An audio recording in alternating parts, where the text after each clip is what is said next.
Come on, everybody, let's start the show. A quick ahoy hoy and away we'll go. Richard's got a minifig and Flynn's got a pin. The gang's all here and it's time to begin. Tricky Bricks roll call. Moto, Holly, Cara, and sometimes Blair, Clicky, Logan, Ms. Thing and Angela, and Thunderman Ho! Now you're here to grab your bricks and let's go to the Tricky Bricks Build and Chat Show!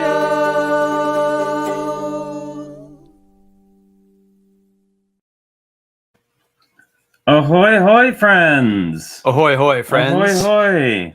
Good morning to you.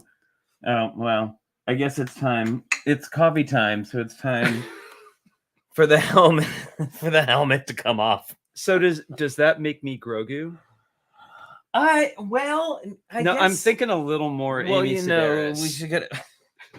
Well, you better act on that fast because I'm just saying, if you want to do that, you should act on it quick. All right, and we'll tell you why later. But anyway, hi everybody, how's it going? Welcome. It's Sunday.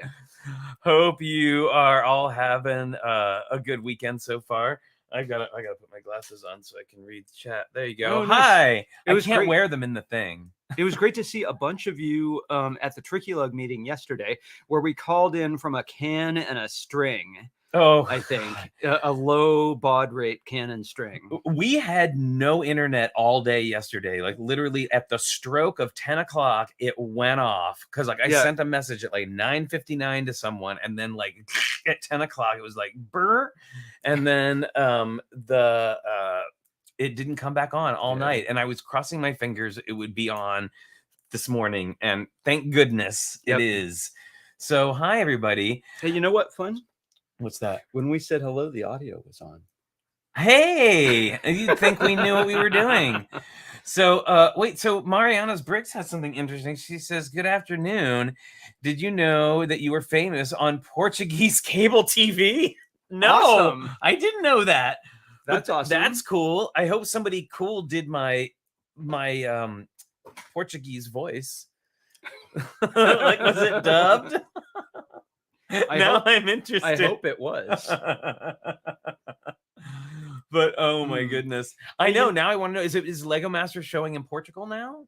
That's cool. That's very possible. So yeah, who knows? It's a mystery. I'm sure that she will fill us in. You know what, Flynn? Yes. The green room is packed. It is packed. Check oh my that goodness. It's super packed. Yeah, it's like a party. Yeah, Mariana's Brick says season 1 of Lego Masters is now showing in Portugal. Yay! That's crazy. That's so weird to me. I mean, I remember when it went up, when it went on TV in the UK, that was already kind of like, I was a little like, Oh, there are texts. We can listen to your voices. Okay. I was hoping it was somebody really good was doing like my Portuguese voice. I can't speak Portuguese, but I hope the voiceover was like this. No, that sounded like Will Arnett. I'd be stealing his thunder. Anyway, it's can you tell I'm excited to be back?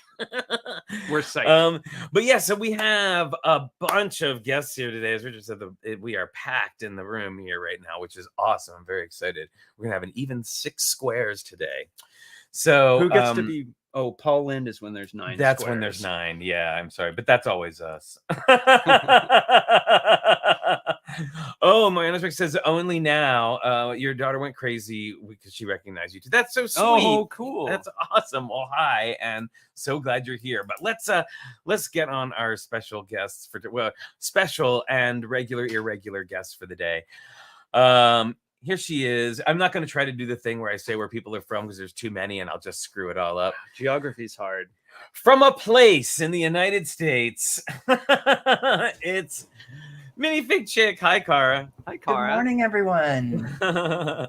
I'm so excited that you're famous in Portugal. I know. Me too. That's very cool.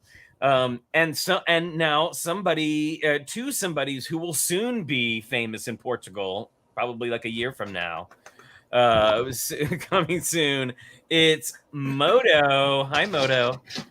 You know, Famous in Portugal is my indie rock band that I formed over the weekend.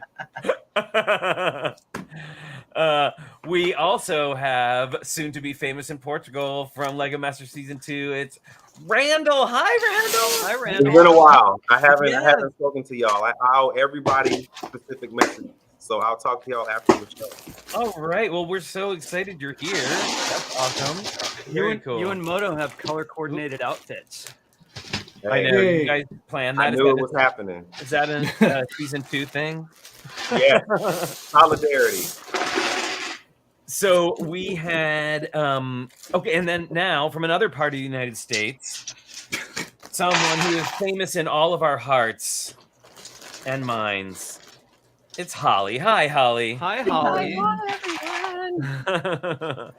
And we have our very extra special guest for today, my co-host at the Lego booth at Star Wars Celebration this year, and a guest previously on the show several times. It's Kat, DrKatBuilds. Hi, Kat. Hi, everyone. Yeah. What's Long up? time no see. I know, right, Ollie? I'm still coming down from the Disney high, as you can see.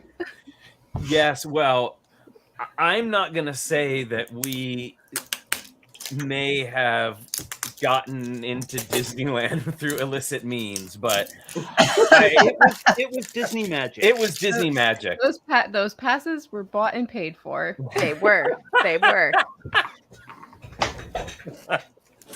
All right. Anyway, That's the well, important I'm just gonna say the happiness on your face standing in front of the teacup ride was pretty obvious. well, it was very You very can tell exciting. from anyone that's seen the photo, you can tell he's like physically shaking. I was like, it was pretty, it was pretty freaking awesome. Anyway, We had a good time. we did have a good time. It was the whole event. So just for those of you who are just showing in or catching up, we're talking about Star Wars Celebration today. That Kat and I were there as hosts of the Lego booth, and Holly was there with her family hanging out, and we got to Chris, you are not wrong. I actually said those words. He did. several times. He did. He actually told me at dinner when I told them I thought I could get them in. He was like, "I'm seriously about to pee my pants right now." What can I say? I was really excited. Yeah, so for anyone that doesn't know about the location, so the Star Wars Celebration was at the Anaheim Convention Center, which is like a 10-minute walk from the Disneyland I park. think so, yeah. Yeah. So it's like when you're there, like, I mean, when in Anaheim, like, you have to go to Disneyland, right? Criminal Required. enough, though. You know what occurs to me is that Lego has so many different themes that we on this screen that you could recreate your entire Southern California adventure entirely in legit minifigs and set. Yeah. And there is the Galaxy's Edge at Star Wars now too, or sorry, the Galaxy's Edge at Disneyland now too. So there is some definite overlap there. The Star Wars adventure continued right on over. Yeah. Giant Millennium Falcon. Well, there was Which Kat got to ride. Yes, we got to ride. And Holly and Kat. I think you're muted, Kat. Perhaps. Kat. And, Yep, I sure am. Yes, Oh. Kat and Holly were our intrepid drivers. Hey, we got it out. We got did. us there. We did. Yes, I just Who pressed was a lot of who was buttons. Han and who was Chewie? I guess I would have been Chewy because I'm on the right hand side. Yeah, I So think did you just spend the whole ride going Kind of, yeah. 'Cause we were slapping trying to Holly, whenever she's making mistakes, flipping all the switches? I did No, we get pretty much to put us in the hyperdrive, so that was cool. Yeah, There you go. that was fun. Oh my And I goodness. wanted to show off my ears. Please. I Let was me not put in the some market for ears. ears, but I found these near the Haunted Mansion and just absolutely Wow. had to have them. They're Yes. amazing. Yeah, so those Very are pretty. cool. Those are pretty great. Foolish mortal. Oh, I didn't even see that on the back. Oh, I didn't Yeah. either. Nice. Now, did those come with those safety pins exactly like that? They did. There's Yeah. a whole punk style thing they're doing it at Disney now. Well, at the Haunted Mansion specifically, like Yeah. that's their like merch theme, and it's a little weird It is weird. for those Yeah. of us who actually like did that when it was a thing. And it had real safety pins on our pants because they were falling apart. Real exactly. Oh yeah. There was a couple fashion ones in there too. I bet. Yeah. So anyway, my I I goodness, just used well, safety pins when my son was really young to adjust the size of his pants as he grew. Because if he was in He didn't buy between him sizes, you had to pin the back of the pants to make sure they didn't fall off his butt.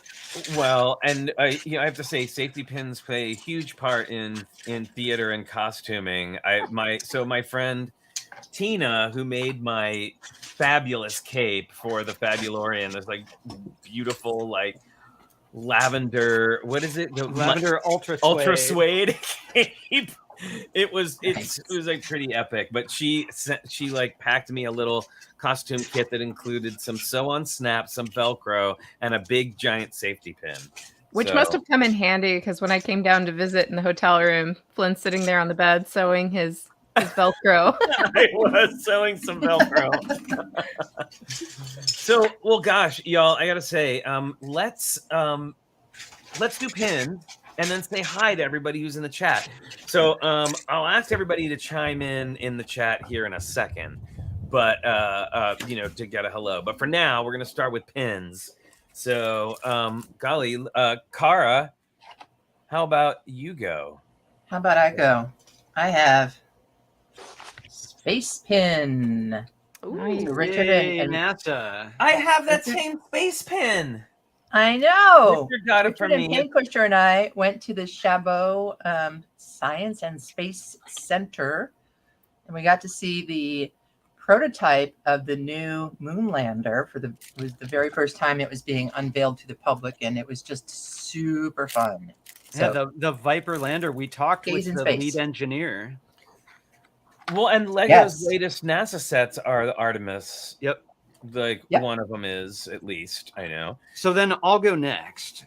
We're gonna go Because- next? Yeah, because I have one that goes with Okay. and theme. It's a theme. Got it. So I got this from the Artemis moon mission that's going to take Ooh. humans back to the moon.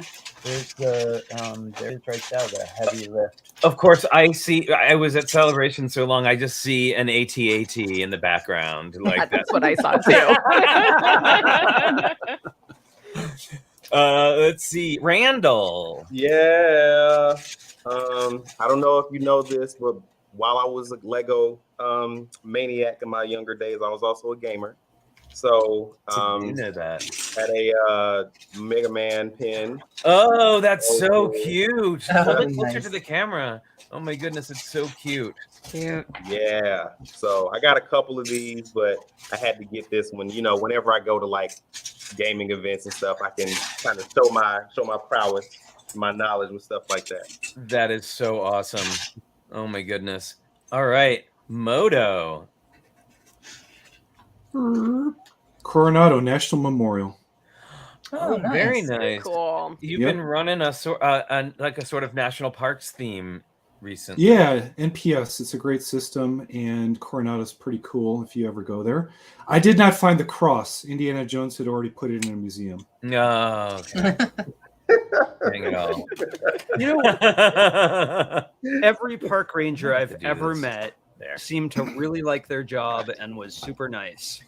It's true. Yeah, I've had Yeah, that. and you don't mess with Rangers, man. You don't mess with the NPS. They're Yeah, they well, are- I guess I was also probably following the rules during all of those occasions. Yeah, they know where to put the body that no one will ever find it.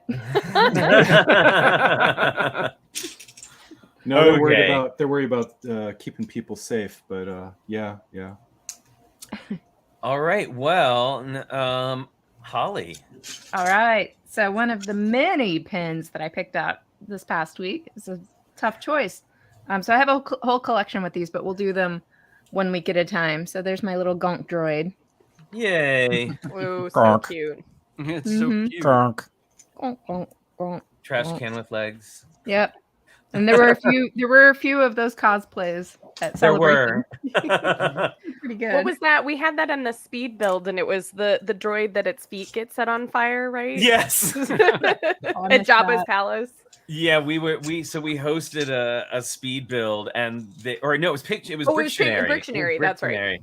And so we were calling up members of the audience, and the Gonk droid was the prompt. So one person was trying to build, and the other person was trying to guess, and the guy was like, "That droid whose feet get set on fire."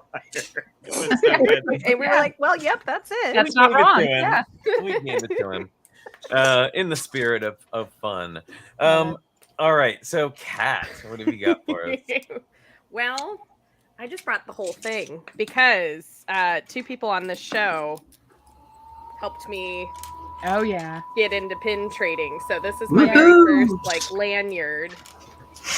I am proud to say that I was present for her first lanyard, her first pin set, first opening of mystery pins, and first trade off of a pin board. Yeah, well done. 15 minutes later, too, we were in line for dinner, and somebody was like, "Oh, do you trade pins?" And I was like, "Yeah, this is my first day." And he's like, "What?" And so he even gave me an extra one to trade. But I'm trying to think, probably this was one, honestly, I think this is one of my favorites that I opened. It was from the set, but just this Maleficent one. Ooh, Oh yeah, the Maleficent. It's so pins are cool. great. Yep. So definitely we'll be doing that a lot more in the future. All right, I'm gonna show mine, and when we're done, we're gonna say hi to everybody in the chat. So now is your chance to pop in the chat, say hello, fill that list up. We'll be saying hi. So all right, here's mine now. So if you've been following the adventures on Instagram, then you know that Richard and I made me an entirely pink, lavender, and baby blue Mandalorian costume. And it was, I will say it was very well received. Yeah, it was. And while I was there, You've been making a lot of noise. while I was there dressed up, people gave me little swag things. People did a bunch of other, gave me things. But this guy walked up to me and he pointed at his jacket at this pin he had on. And I was like, "Where did you get that?" And he said, "I got it on Etsy." And we went immediately on and looked it up and found it and ordered it. And it got here when I got home. So this, No way. Oh, that's too good. It's so perfect. Yeah. Or even to the baby blue. Yeah. So Mhm. it was pretty great. So I ordered it, and it turned out it was from 2 gals who live in Stockton, which is not far from where I live. how funny. I could have Wow. I could have How driven cool. to their house and picked it up. No wonder it came so fast. But yeah, it was Yeah. it was cool. And they are Thingamabob sisters on Etsy. And yeah, it was a cute. So I'm gonna, now that I have their email, I'm gonna send them a picture of the costume and be like, "You nailed it." Yeah, I got to send you something else too because I also found I'm just texting it to you, but I happened to also come across something online that was like a hand painted pink Mando that was spot on, unbelievable. Oh my god, that's amazing. Yeah. Well, and then you also got the patch from the guy who had, because you used Oh yes. So let me grab that. Hold on. And where's Angel? Oh, Angel's in the living room. yeah, so that it was just so funny how that just in passing, and these things just happen to have the perfect. So Marilyn, that pin was ahead of time. So a person just walked by us and was like, "Check out my pin," and that Yeah. was a pin that was already in the shop, and so we were like, "Oh my gosh, this is too perfect." So I went and found it real quick on Etsy, sent the link to Flynn, and we ordered it 5 seconds later. Okay, so I'll show this patch in a minute. I want to say hi to everybody while the list is still populated. So hey everybody, welcome back after 2 weeks. We're so excited you're here to talk about Star Wars Celebration and all kind of crazy stuff with us. We've got Brickaroo Bonsai, Chris and Jaden Jubilee, God Save the Queen Chalice, That is one of your more epic length ones, Chris. We've got Darren Siegfried is here, Debo Bricks, and Fabu Fanny MKE. I love when they're together on the list. Brickworm is here. Hello. We've got Greebling Wizard, Heather Mraz, Holly in Two Places at Once, Hooded One, hello. Jake Sadovich, how's it going, Jake? John Luttrell and Vicky, hello. We've got Johnny Cat. Hi, Johnny. I hope you are feeling better.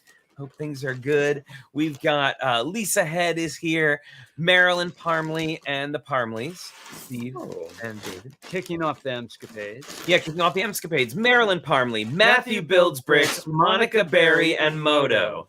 We've got P.T. McEwen. We've got Rob Zaccardi and the Zaccardis, Lana, Elena, and Vanessa. Hello. We've got Seth Motion Movies, Vicarious Brickstress, Wilfred Bonsoir is here. to Wilfred, and we've got Zach Martinez, and of course, hello to Zarkino, Kim, wherever you are. Never. It's always going to be the different way. Anyway, we could I write see it down. P.T. McEwen here as well. If I didn't say that, I saw that.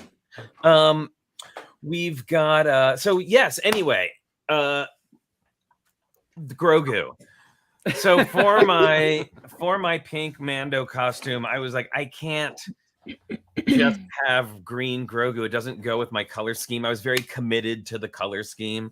So, and actually, I think the idea may have happened on the show a couple weeks back, where I had the idea that Angel, who's Stitch's girlfriend, would be the perfect Grogu. So I got an Angel plush, and I sewed her ears so that they stuck out because they were very floppy.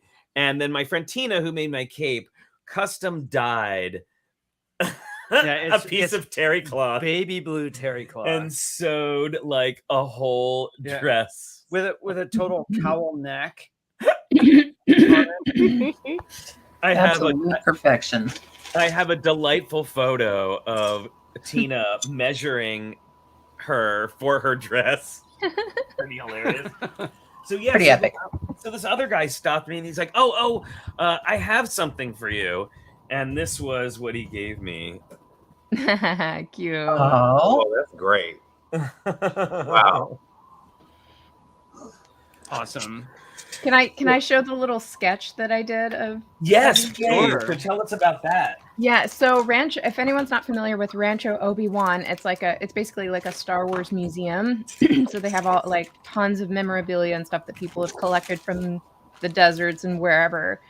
So this really fascinating collection, and they brought a bunch of it to Star Wars Celebration, to like a bunch of stuff in display cases, mostly Boba Fett. Like it was really Boba Fett focused, so it was like all the Boba Fett memorabilia that they had they brought to show off.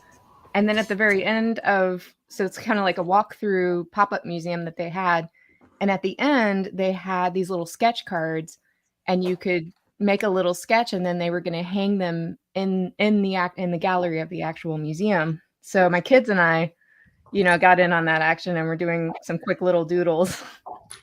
And since it was, Mandalorian-ish, I had to contribute the pink Mandalorian and the Angel Grogu. Great. That looks really good. Yeah, so that's hanging up. Yeah, it's hanging up somewhere in the Obi-Wan Museum. That makes me so happy. You don't even know. Or Rancho Obi-Wan Museum. Yeah. Well, I talked to a lot of people, but I did get interviewed. Both Kat and I got interviewed by an Israeli podcast, which is cool. So that was. Do you remember the name of it? Oh, did she give us a card? I don't know that she gave us a card. I think she just said, "I'm part of an Israeli podcast. Can we interview you?" And we said, "Yeah, sure." That was the pretty name. Quick. That is the name. It's Israeli's podcast. That is the podcast name. Oh, and and actually, I think we didn't. Oh, har.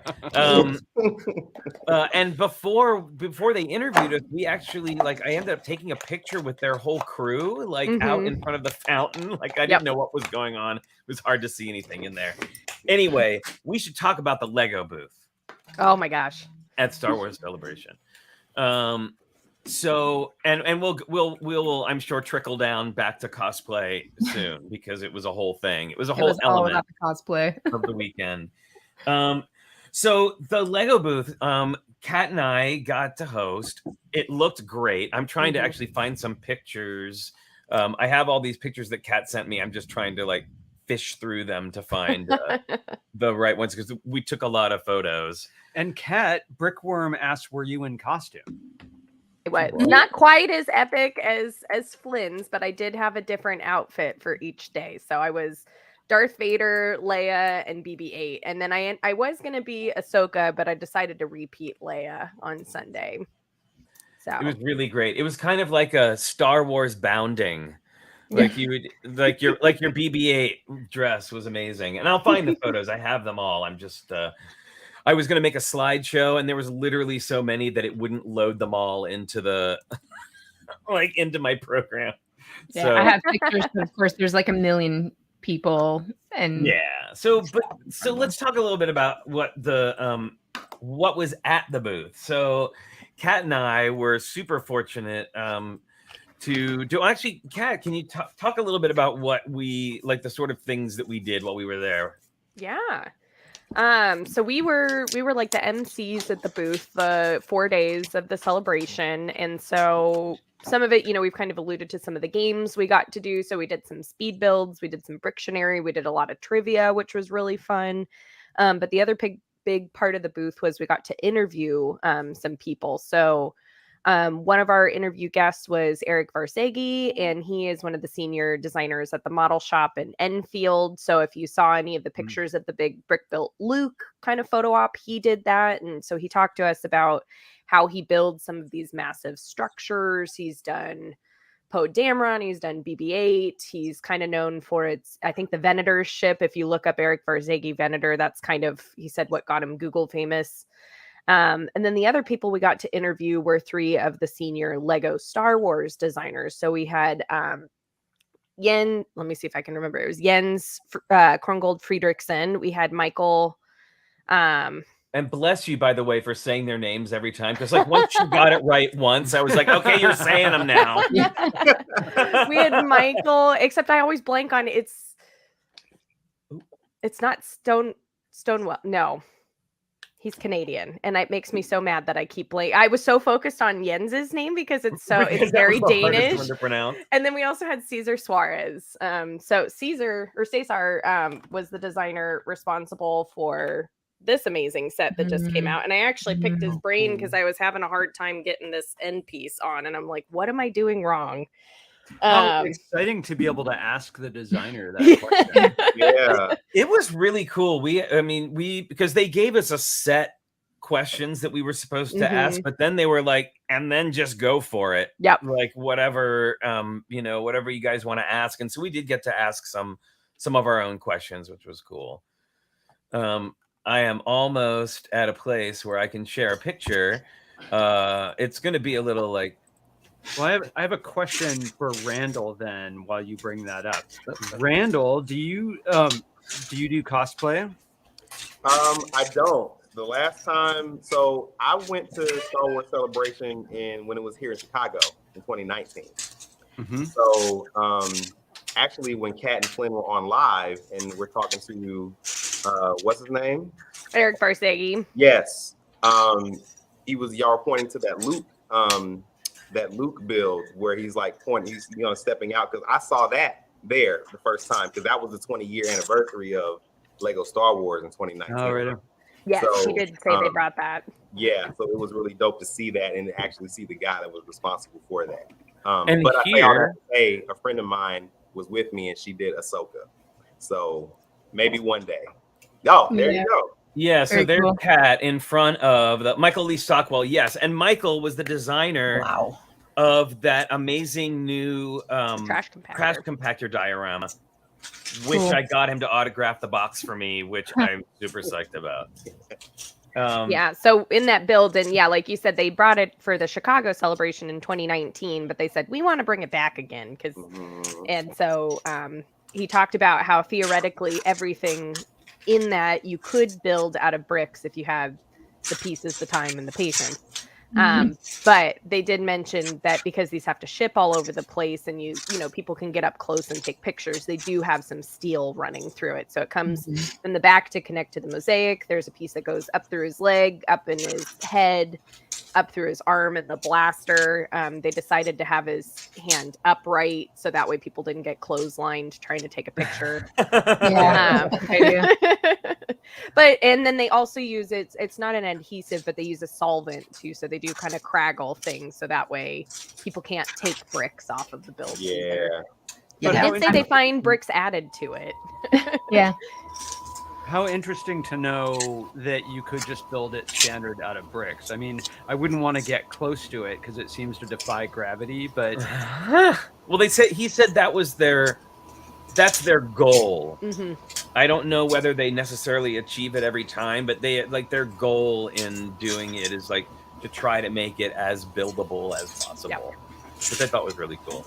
Yeah, and he said, at least for him, and we talked with him about this, is they tend to, most of their building tends to be like your standard just bricks. They don't really use a lot of the, you know, slopes or curved pieces. They really are using just those classic Lego bricks, but they still can get all of those organic shapes of face and fabric and things like that. Yeah, it's kind of that classic Legoland, Miniland style. Definitely. Yeah, we talked with him a little bit about that. It is its own unique style of building. Like it's not, you know, because you're doing it all out of, you know, square and rectangle bricks. You're not using. I mean, they use very few specialty pieces. You see Bill Volbrecht build like that a lot. Yes. Yeah. I mean, he is definitely from that school. I meant to ask them if they knew him, but I forgot. But anyway. Well, it seems like it was a pretty high input experience, like a lot going on all the time. There was a lot going on all the time, and seriously, I've never seen so much Star Wars merchandise in one place in my entire life. That's your first Not time even in Nolly's house? That was their first time. Yes. Well, there is that, you know, now that I think about it. And yes, Randall, it was both Kat and my first time at Celebration. It's great, right? It was so much fun. Yeah, I didn't even know it was a thing, honestly, until like we got the email to host, and I was like, "Wait, what?" Yeah. Well, from what I hear, because I wasn't in Chicago, my husband went to the one in Chicago though, and of course, you know a bunch of people that do every celebration there is, and they said it wasn't as big as the one in Chicago. Like it has been scaled down a little bit. I can guess probably, you know, due to COVID. I'm sure planning was a little bit tricky, and a lot of people probably abstained from having booths or whatever.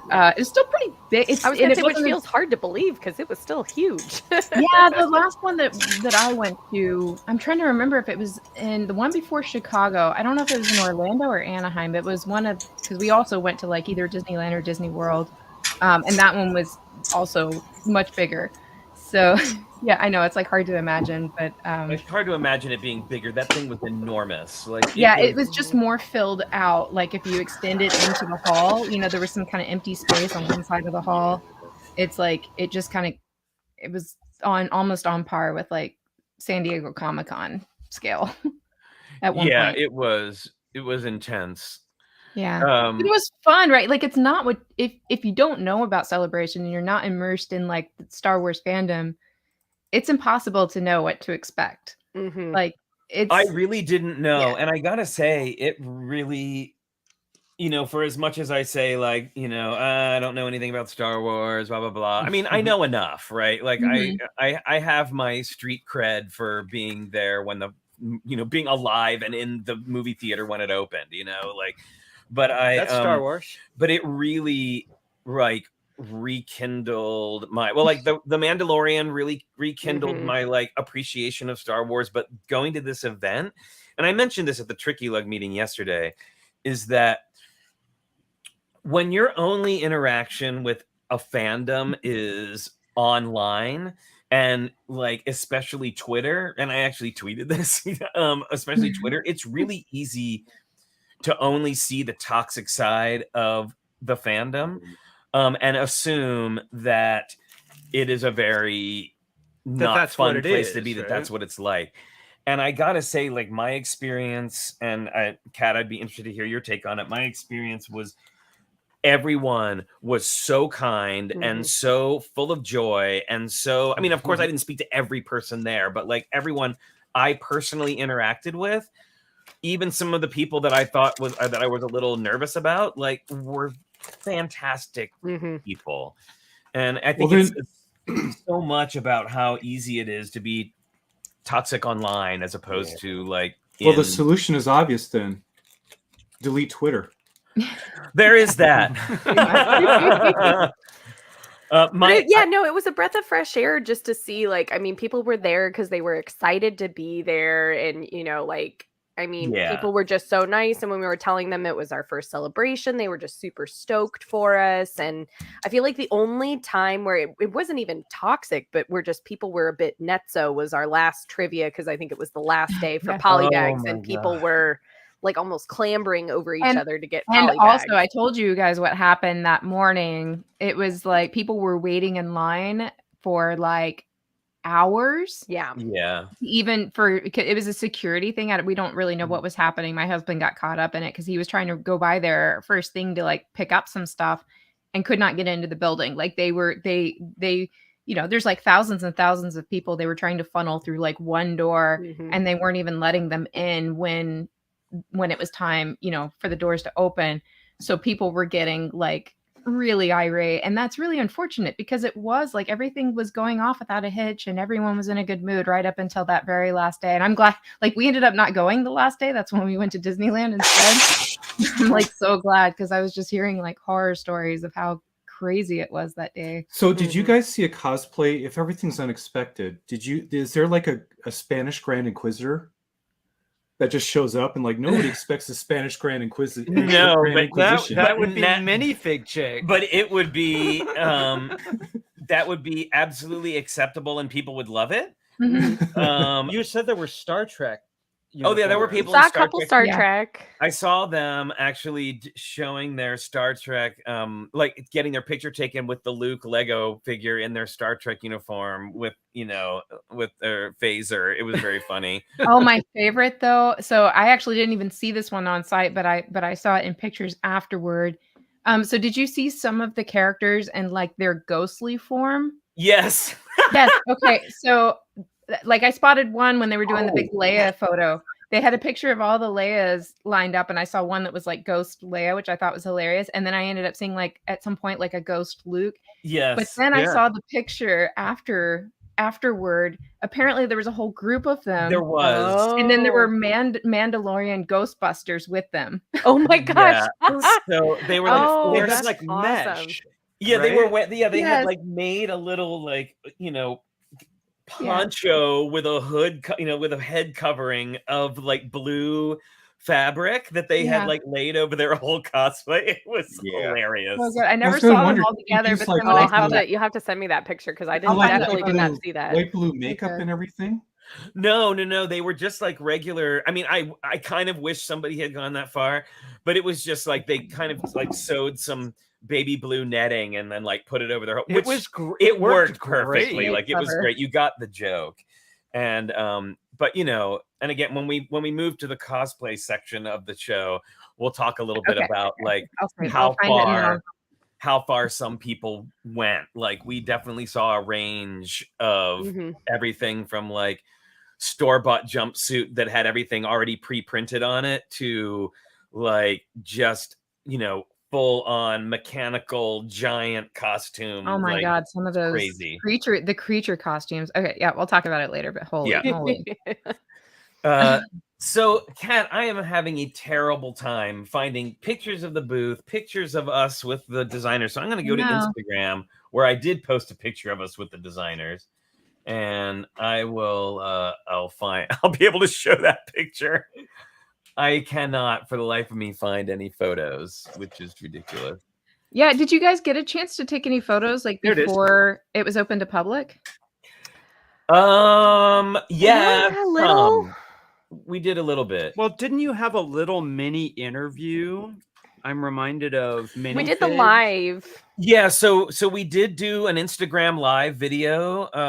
It's on our Instagram. Kat did it with me, and we just kind of like walked around the booth, and we actually interviewed Eric briefly because he was there. with that amazing minifig display. And can we talk about that minifig display? Oh, it's so good. Which for some reason I didn't get any photos of. I do have photos of that if you want me to. Yeah, if you want to share them, that'd be great. But Yes, so Eric, who was the guy from the model shop, he had like made a 3-sided sort of display where they had Like every 6 or 7 feet tall. Right? yeah, every Star Wars minifig and creature Yeah. was in the display. What's interesting to me is it's not new. Like that's something they've had at Celebration before. So it means that they must have to keep expanding on it. So I kind of wonder at what point. Yeah, he did talk about that originally it was a lot smaller. And then I think it was one of our trivia questions. What was it, 2014, I think, because there were like 110 new minifigures released that year when I think the newer... So they had to like completely redesign it. And so now the current one, he had open space for new figures, but right now it's a triangle, but it will be able to be expanded into a square as more figures come out. Okay. I'm so glad that you knew, because I wondered about that. I'm like, how are they going to do Yeah, this? there were just way too many figures and creatures. What I thought was really cool, because I have my own kind of cabinet of Star Wars figures, right? And I have them like organized by shelf of like which film that they're in. And then there's a couple of figures, of course, that there's overlap, right? Like they're in multiple films. This definitely falls into the category of like Lego problems, right? Like when you're trying to organize and categorize things. But they did something really clever. I texted you the pictures, Flynn, of the display case, but you see if you can see kind of, if you see these little colored dots under there. Oh, I do. Underneath. Yeah. So they basically put these little colored dots under them, and each colored dot references, the different sources, like which film or which TV show or whatever. And so you can put multiple color dots for if they're like in more than one feature. See the Ahsoka there has like 3 color dots, which I just thought was really super clever. And then, of course, there's a legend that tells you which color dot goes to what.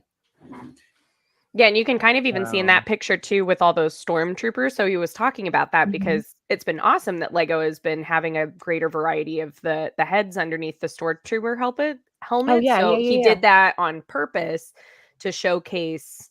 So even though on the outside they all look the same, but because the different minifigure faces were different, that's why some of them have their helmets next to them to show off those different and also faces. just super clever to have, because that's another thing, right? When I'm displaying minifigs, like helmet on or helmet off, or like do you put the hair on instead? And usually now you have to have both of each one, helmet on and helmet off to Wow. display. Can't quite. It's already a lot to maintain a Star Wars minifig collection. So Sorry, anyway, I was making notes of just how they did this and thought there were some really clever things done there. It's a lot. I don't know if Flynn's gotten the pictures yet, but there's like... I have, but I'm just trying to get them because now I have to email them to myself so then I can get them on the laptop so that I can then try and share them. It's a whole thing. Now, one of the designers you interviewed was a legendary Star Wars designer, right? Yes. Actually, let me... I've got this. Oh, no, Moto. Yeah, Moto dropped off. I thought he'd be back. Yeah, he says his computer is kablooey. Uh-oh. That's a very scientific term. Yes. Yep, it is. So I was going to show Moto the Rancor they had in there. Oh yes. Yeah. So and all the Sarlaccs. Yeah. Here is a picture of, I'm sorry, Kat, I don't have on hand the one that has both of us in it, but this is... Oh, I do. This is me with the designers.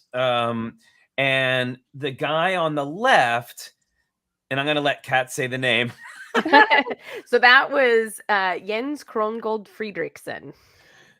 And he has been, like, when he got his job at Lego, he came in to the interview and saw prototypes of the original Star Wars Lego sets. So, like, he even predates Lego Star Wars being put on the shelves.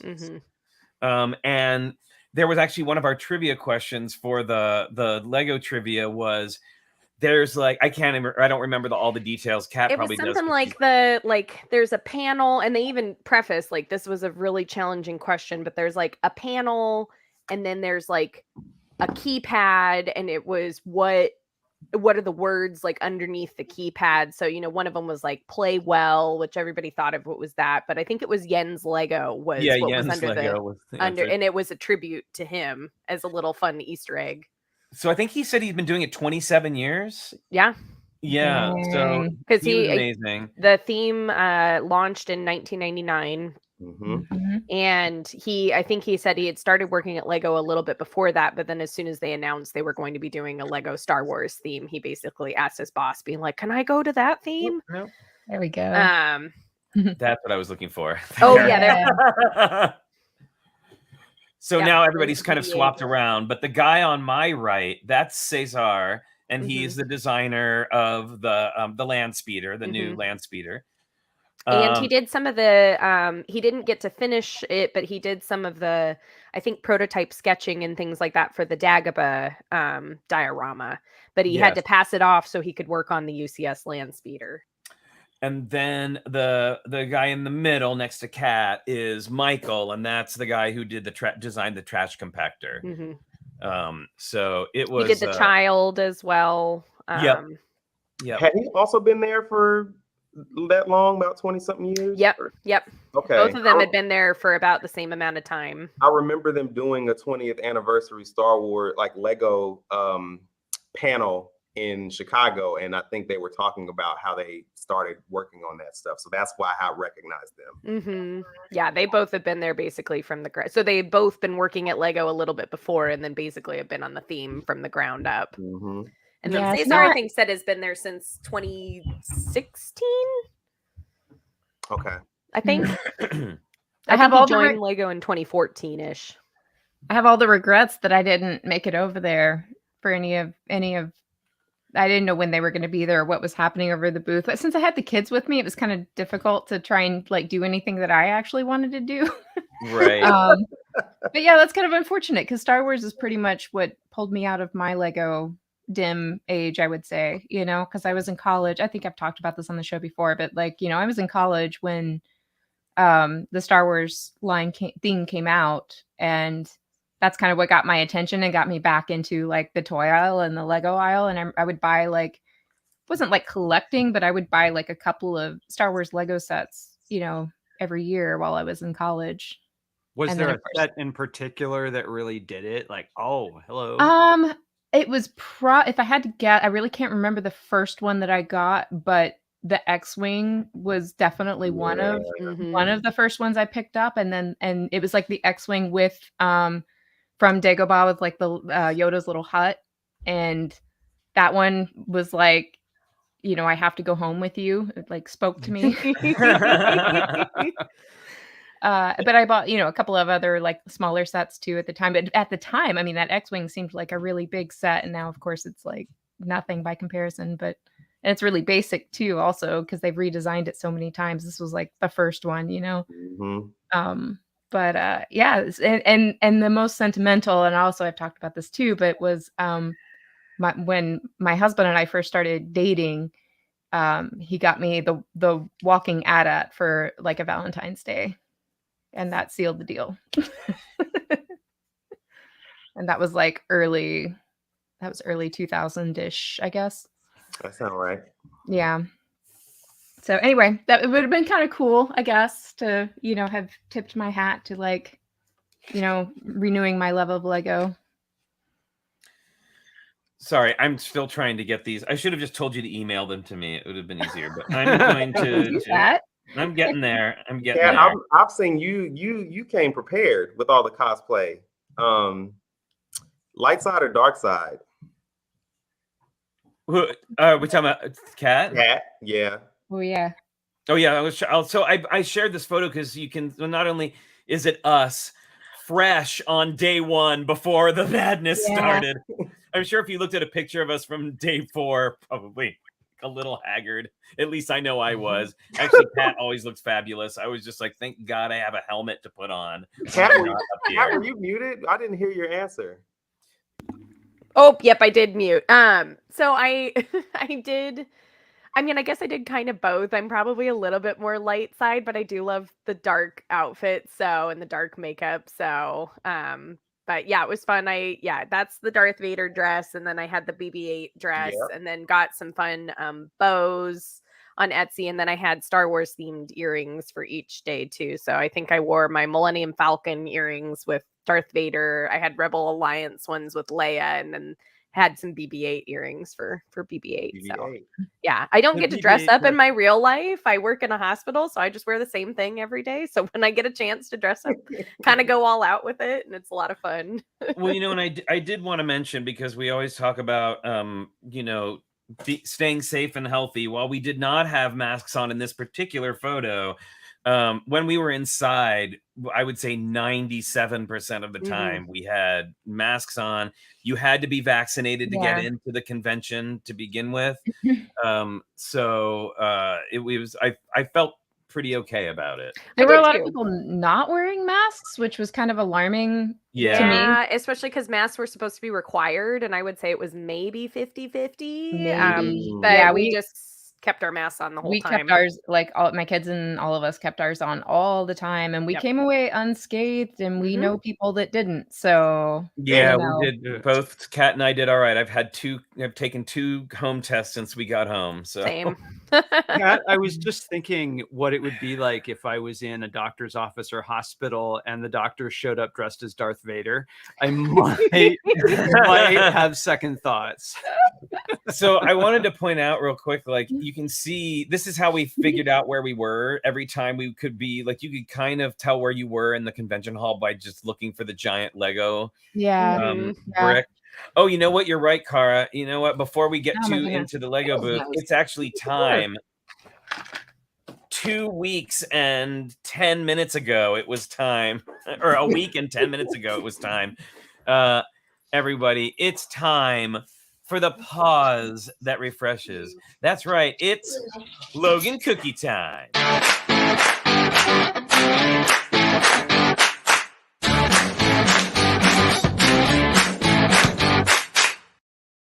He's helping. He is freaking out. He is freaking out.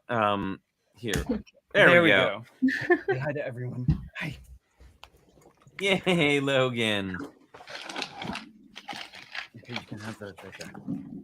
These are pretty small. Can you say hi? Yay, Oh, that's Logan. really good. There you go. Good boy. He's not spoiled at all. And now we go to Skittles for the weather. Can you do it? You gonna catch it? Catch it. Nope. That will never not be funny. Skittles. It's like cloudy with a chance of kibble. Really? Really? It kind of looks like she's wearing a cape today. Yeah, I'm getting like a Doctor Strange vibe from it a little bit. All right, Oh my goodness. Num num nums. She's a little girl. Oh, she was so happy for us to be home. Oh, I yeah, bet. Logan, I think, like, got air when I got home. Like, he jumped did. so high. Yeah. He was like full. He was full of it. Let me tell you, full of something. And that, everybody, has been Logan Cookie Time.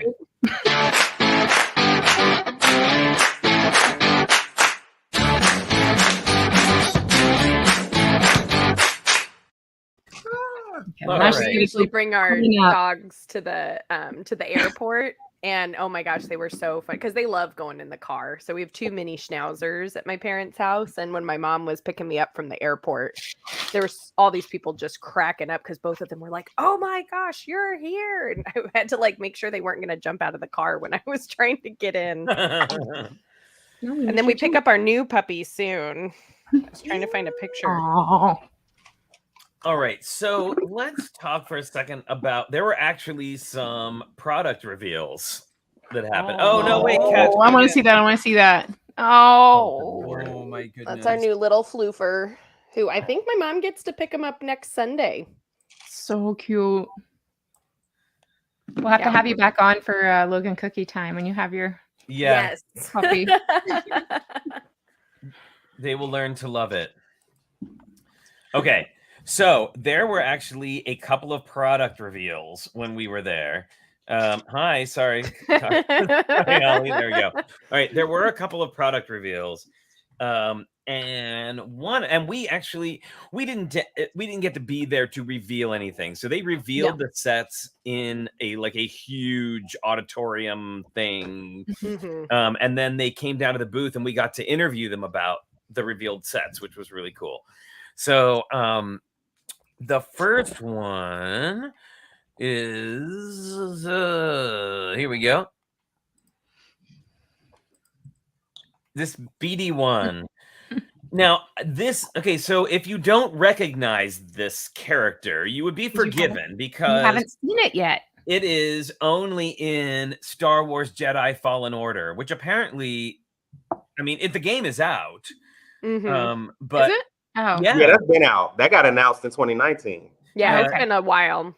Yeah, so it's on Xbox Game Pass. So I have had many people recommend it to me. So I might, and that Colin Monahan, is that his name? Is has the lead in it. We have a ginger Jedi as the or actually no, I think he might be on the dark side, so he might be a dark Jedi. Anyway, so super cute. This character is only in the game? It's exclusive to the game. But they wanted to do because I mean, look at it, right? It's pretty cute. Cool. He's adorable. Yeah, it's like Wally meets an AT-AT. Exactly. Yeah, he's super cute, and I gotta say,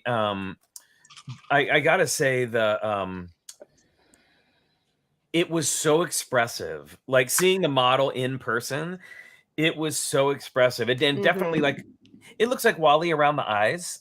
Like it definitely has like a and those little flaps, if you can see the little, I don't know if you can see my cursor, but these little flaps were on hinges so that they could move up and down. Eyebrows. And like little eyebrows. Lots of sideways building.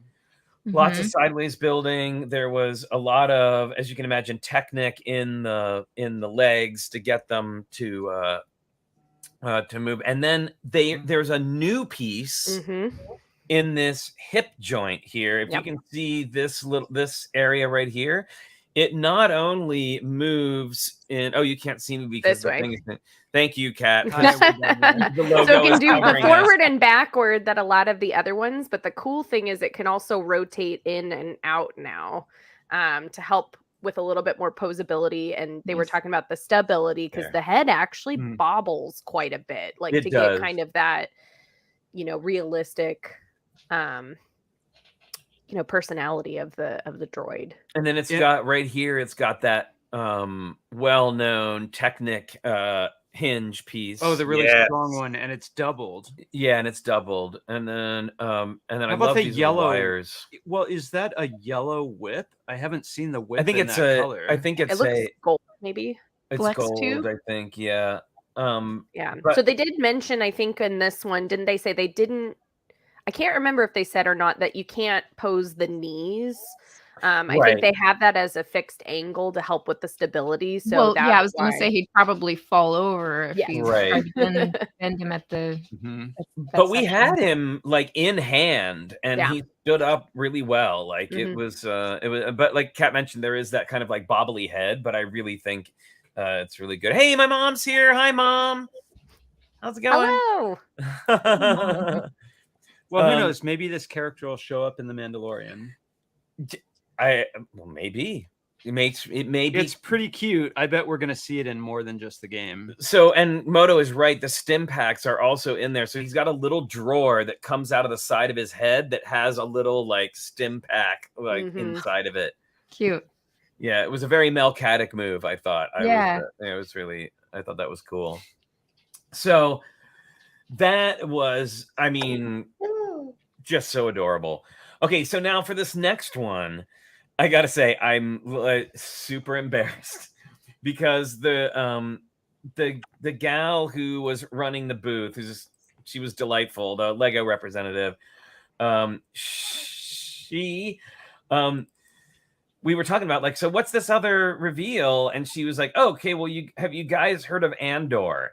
And I was okay. First of all, I'll say it was loud in there. and it was loud. And I thought she said Endor. I mean, I can be that's forgiven, right? Mhm.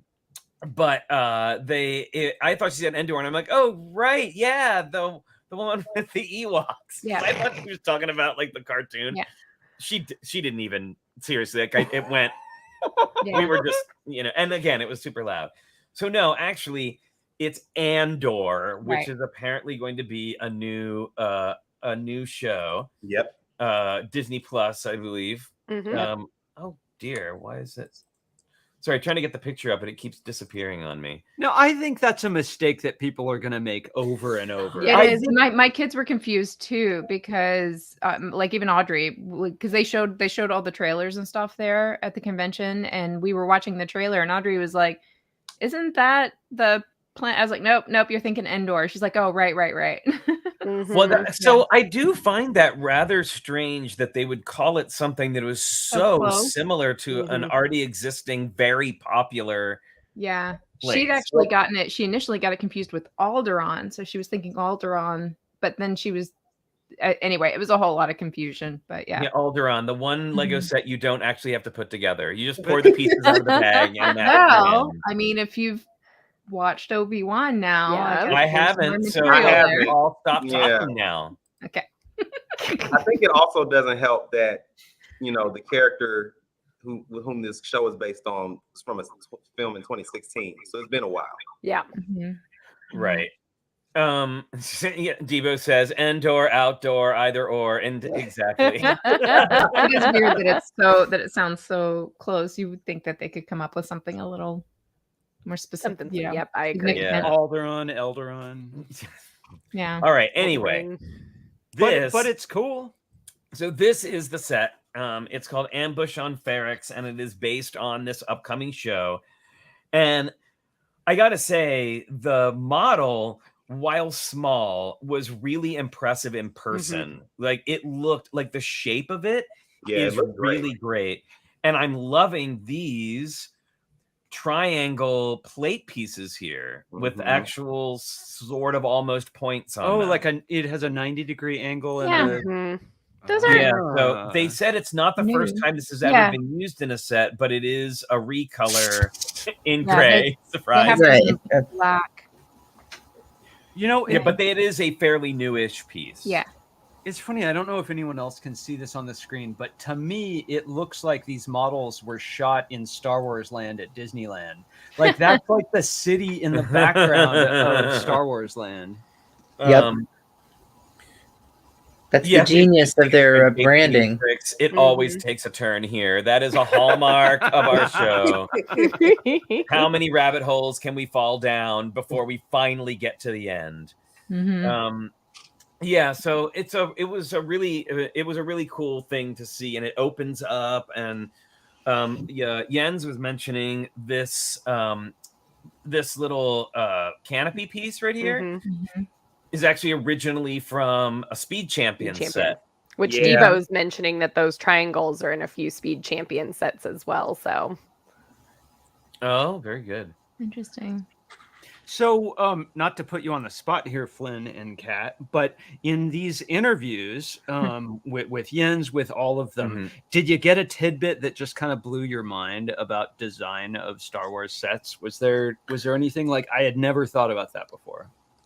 I don't know if they said anything like I've never thought about before, but I will say that it was fascinating to hear them talking about their stories. We have Moto's back. Hi, Moto. Hi, Moto. What was really made me feel good about chatting with them was listening to them talk about the trouble that they have designing, and they're all the same troubles that we all have. Like I think we sort of like you build this up in your mind, like, oh, they, wow, they just kind of threw that together. And no, there's like a reason why there's a year's worth of lead time, and right? many Like, iterations. Yeah, they usually don't nail it on the first try. Yeah. And how collaborative the process is. They were talking about how supportive the whole team is. So if somebody's stumped, like it's very easy to reach out to the whole team and be like, hey, I've hit a wall on this. Like, can we brainstorm some ideas? And it's not like you're on your own. It's, the whole team works on it together. Well, that's one of the things I feel so fortunate that Richard and I build together, because I don't think that's an experience a lot of builders have. Like they have their own, or maybe their family is a sounding board, but mostly it's just like you and your bricks. But we regularly get stumped and can, hopefully the other one can help out. Right. And imagine imagine if the 6 people that you go to when you're stumped are like professional Lego designers who have like all kinds of tricks in their up their sleeve. And I mean, I'm in that work environment. It's a different medium, but that very much is the same work environment for us too. We're working in like on a movie and working in visual effects. Like it's exactly the same thing. Everybody has their own skills and expertise and experience that they bring to the table. And so anytime there's something you don't know how to do, it's the key is knowing the person to ask, right? Yeah. Do they address whether they ever get tired of working with light gray almost exclusively? I have to say, I can't remember if they were afraid to ask? They were there or not, but I did make kind of like an offhand like joke about gray bricks, and it didn't go over very well. Oh, no. I think that was during like trivia or brick. Yeah, I mean nobody was mad, but nobody laughed. Oh no. But no, and they did talk about that when they get as opposed to the older like the older ships when they were working on them 27 years ago as opposed to now, is that when they get when they start getting sent stuff that they can like pictures and stuff, they also get sent, because I asked about blueprints and they said they get 3D models of the objects that they can kind of turn around and look at any angle and see what it looks like this way.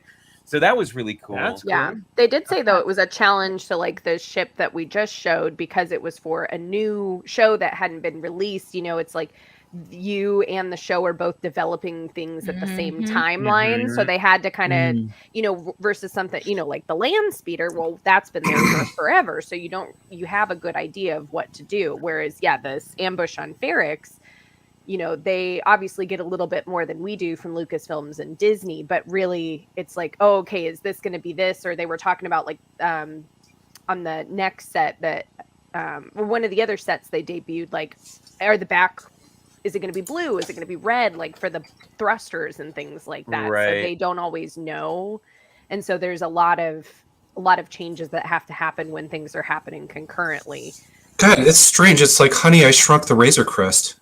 Yeah. But it does like open up too, which was really cool. So they were talking about that with this model, how it's so small, but then also very sturdy, because both of the sides open up and there's a whole like med station inside. Yeah, so like you can see here, like right here, there's a hinge, and there's another one back here. So this whole top piece folds open. Cool.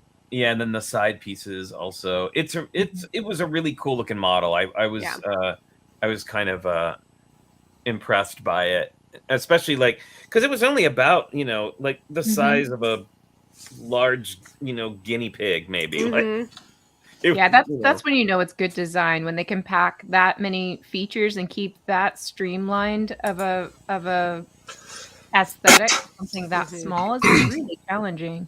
Well, that was something. What's funny is Ferrix here, ambush on Ferrix. Yep. It's not the same as the Mandalorian when they curse and say dank Ferric. They're real close. I don't think so. I appreciate how they're greebling with studs on this. If you look at the panels on the side, like deliberately parts of it are plain and parts have studs, and it feels like they're adding a extra detail with the studs.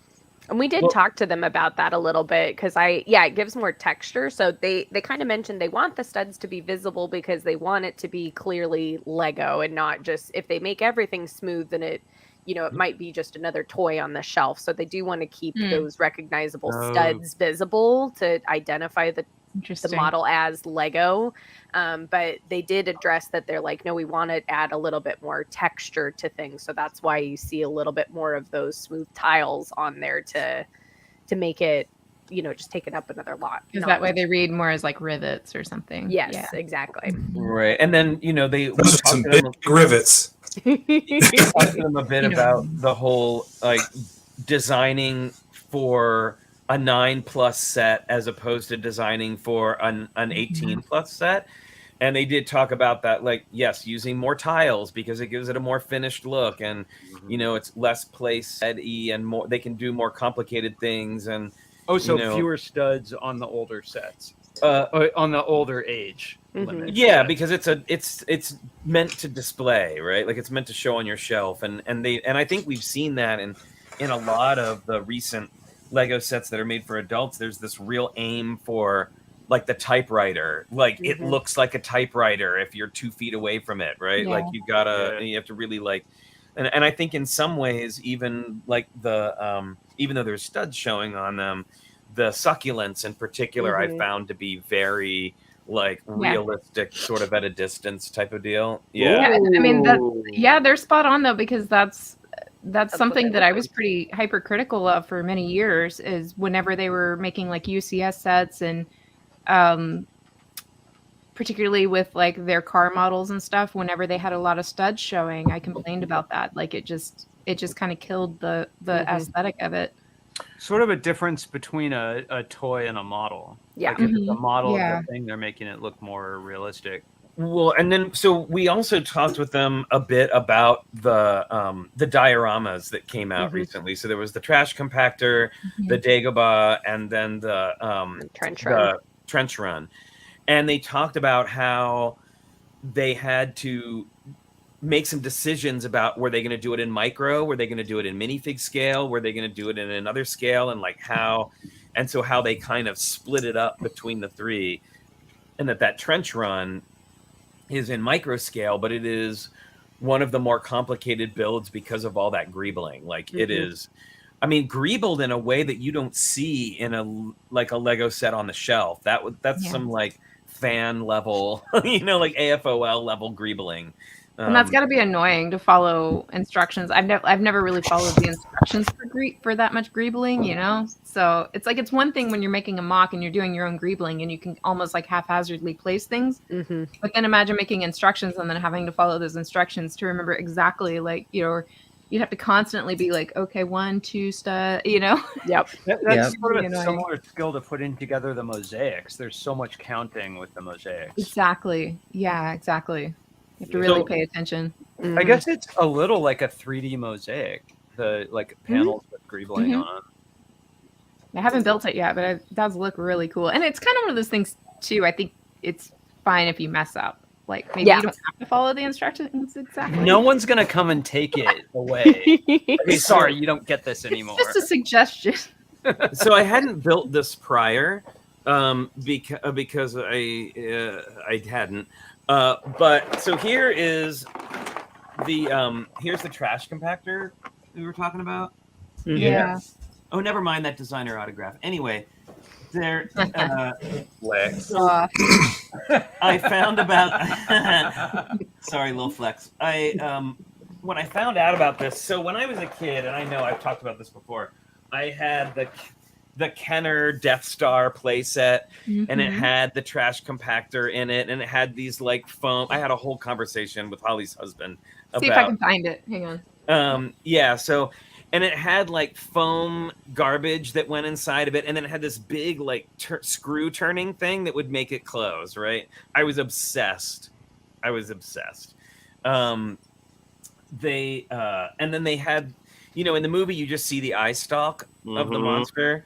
And in this one, they like made this sort of like Loch Ness monster looking monster. And but if you had the monster in there, you couldn't actually like screw it closed because it would jam in there. I'm not going to pull it all out, but I can show you the box. Oh yes, there you go. So, Wow. yes, I had this as a child. You can see the Terrific dino movie bed that- down there. Wow. The compactor doesn't close till the monster leaves and evacuates, so it makes sense. Exactly. It's Exactly. He gets out of there before the trash compactor goes. That is so fascinating. Yeah, it was really cool. Show the kid on the front of the box. Oh yeah. Yeah, I had that haircut for real. Everyone did. Everyone Yeah, A kid in the 70s, late 70s had that. yeah. Awesome. All right. I'm gonna go So put this back. yes. So you were asking if they said anything that was surprising, and yeah, they and this I was so delighted to hear them say this. So apparently, I just assumed, because going off of my Kenner experience, that the garbage in that it was just like a bunch of random bricks thrown in, like a tumble of bricks thrown in, and this was just no prompting for me. They were just talking about it, and they said, well, we thought about it, and you couldn't just throw a bunch of bricks in there because when you close it, you never know if it was actually going to close or not. Mm-hmm. So they said, we thought about theater and about plays and how you would do that if you were in a play. And they talked about the sort of sliding sets, like when you make water, like, the little flats that have water on them that move back and forth. Mhm. So apparently the garbage in here is set up exactly like that. Mhm. They are on little, like It's like a little cross. sticks that go back, and so when you close it, they sort of meet, and the garbage doesn't, Oh, how cool. Kind of tongue Clever. and groove. yeah, tongue and groove, Mhm. exactly. I thought that was so That's cool. wonderful. It's really Yeah. cool. So Your mom Are we gonna confirmed talk about these? yes, you had that haircut. Yes, we are going to talk about those. But I didn't want to pull my autographed one out and like flex again. But I suppose I'll do it. Allie's got it. I did it for you. There you go. I don't have the little sleeve on it though, because we put that away when we were. We've ever seen a Darth Vader brickhead? Yes. We have yes, there is a Darth Vader brickhead that's a little bit different than this one. Yeah. Wow.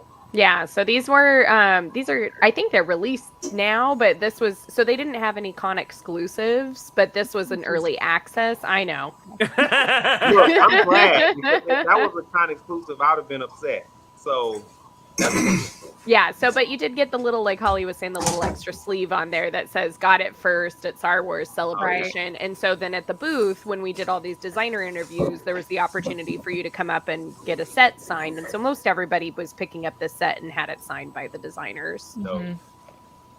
So you get Obi-Wan and Darth Vader, which is pretty cool. And then they, I don't know if Flynn has the other. There was also the Obi-Wan Inquisitor ship was the other one that they announced.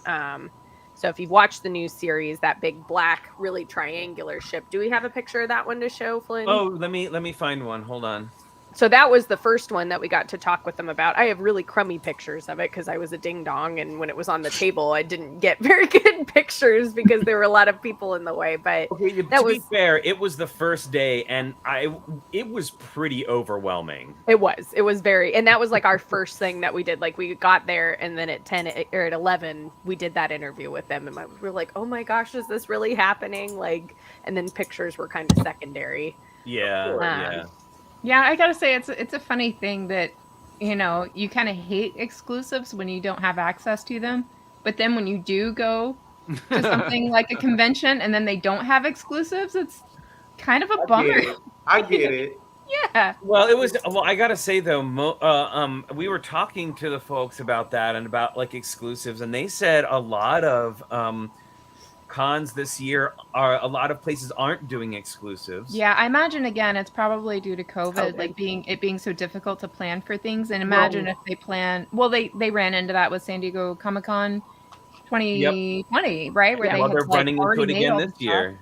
I heard. Yep. Yeah, like I was able to order a couple. Like I wasn't sure about some of the Funko Pops, and I didn't get all of them, but I was able to order like the con exclusive Darth Vader on the website, and I found the Leia, and those were the two that I was interested in anyway. So, I was like, oh, it doesn't matter if I get it here as long as I can get it. It was interesting. Like they I also I kind of asked why. I was like, so why would you or would you not do an exclusive? And this is something I actually, back when I was in video games, used to hear a lot, and especially with video games, they'd say all work has to stop on the main project so that we can focus on this project that has to be finished 8 months before the game's actually going to be out, or the toy, or the whatever it is. And so when you think about the long production time on a Lego set, and you think about you only then have 6 months or less probably to come up with something that's an exclusive for a con, that's like a whole group that has to. I think that's why like minifigs are a popular con exclusive, because takes the least amount of production time. I would think. Right. Maybe a smaller team. They could take a tan minifig hand and attach it to a lightsaber and just give it away as Luke's hand. Which they could. You know what's funny is actually, so the last celebration that I went to, I remember telling the kids this, because at the last celebration we went to the Lego booth and you got to build and take home your own little like Millennium Falcon. I probably still have it up here, and it had like you got like a little base plate that just said like Star Wars Celebration. Like they could do they could do something to have like some little souvenir or promotional thing that you take away with you from the convention. So I think they're cheaping out a little bit, but also I do think it's a COVID thing, like because they don't want to make thousands of those things and then there be no convention, and then what do they do with them? It's just a waste. They wait till next year. Well, there's that. Don't put a date on it. Yeah. Well, then that's that kind of. Don't put a date on it. Yeah. Yes. Place, yeah. All right, we saw the little tiles when we were doing the speed builds. There was like some New York Comic Con 2017 tiles that we saw in the mix somehow. Yeah. And I think let me tell you about all the spoilers in this set. No, I'm just kidding. It'll kill me.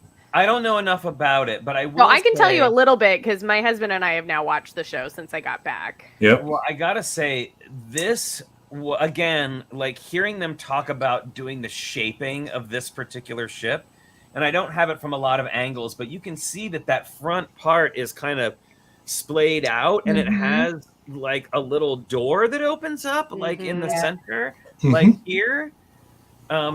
It was beautiful. It was beautiful, and that is tricky. Yeah, it is a triumph of shape. Like it was just it's like Moto level shaping. Hilarious. Recent sub. Yay. But I just thought it was really cool. And so that windshield again, you get the speed champions, but it's just a different colored one. So same as the Attack on Ferrix set, but they just so they were talking about how they like to try and because people asked about how often do you get to make a brand new piece, and every once in a blue moon they get to, but they try and reuse as best they can, because then. And their logic was so cool because they were saying, if you've just got these sets at home, then theoretically you can just tap into your own pieces that you've got and build something like this. So again, kind of, even though some of it is more geared towards adults, it's still kind of that like, well, a kid could theoretically build this if they had the pieces, they could do it. So they're trying to make the accessibility a bit better. I like the production design on this one because if you look at the shape of the ship, it echoes Darth Vader's castle. Yes. Yeah. And I would think Holly would want to get this one because all you have to do is just swap Star Wars with a Batman logo and you've pretty much got a Batwing.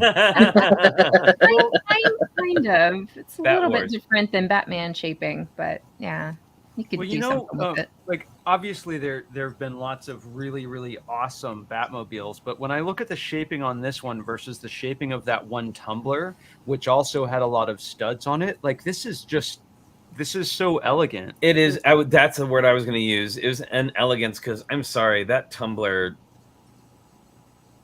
kind of. I mean, maybe it's just in photos, but I know a lot of initial design photos, work went into it, but I just wasn't very excited about the shaping. The smaller one or the large one?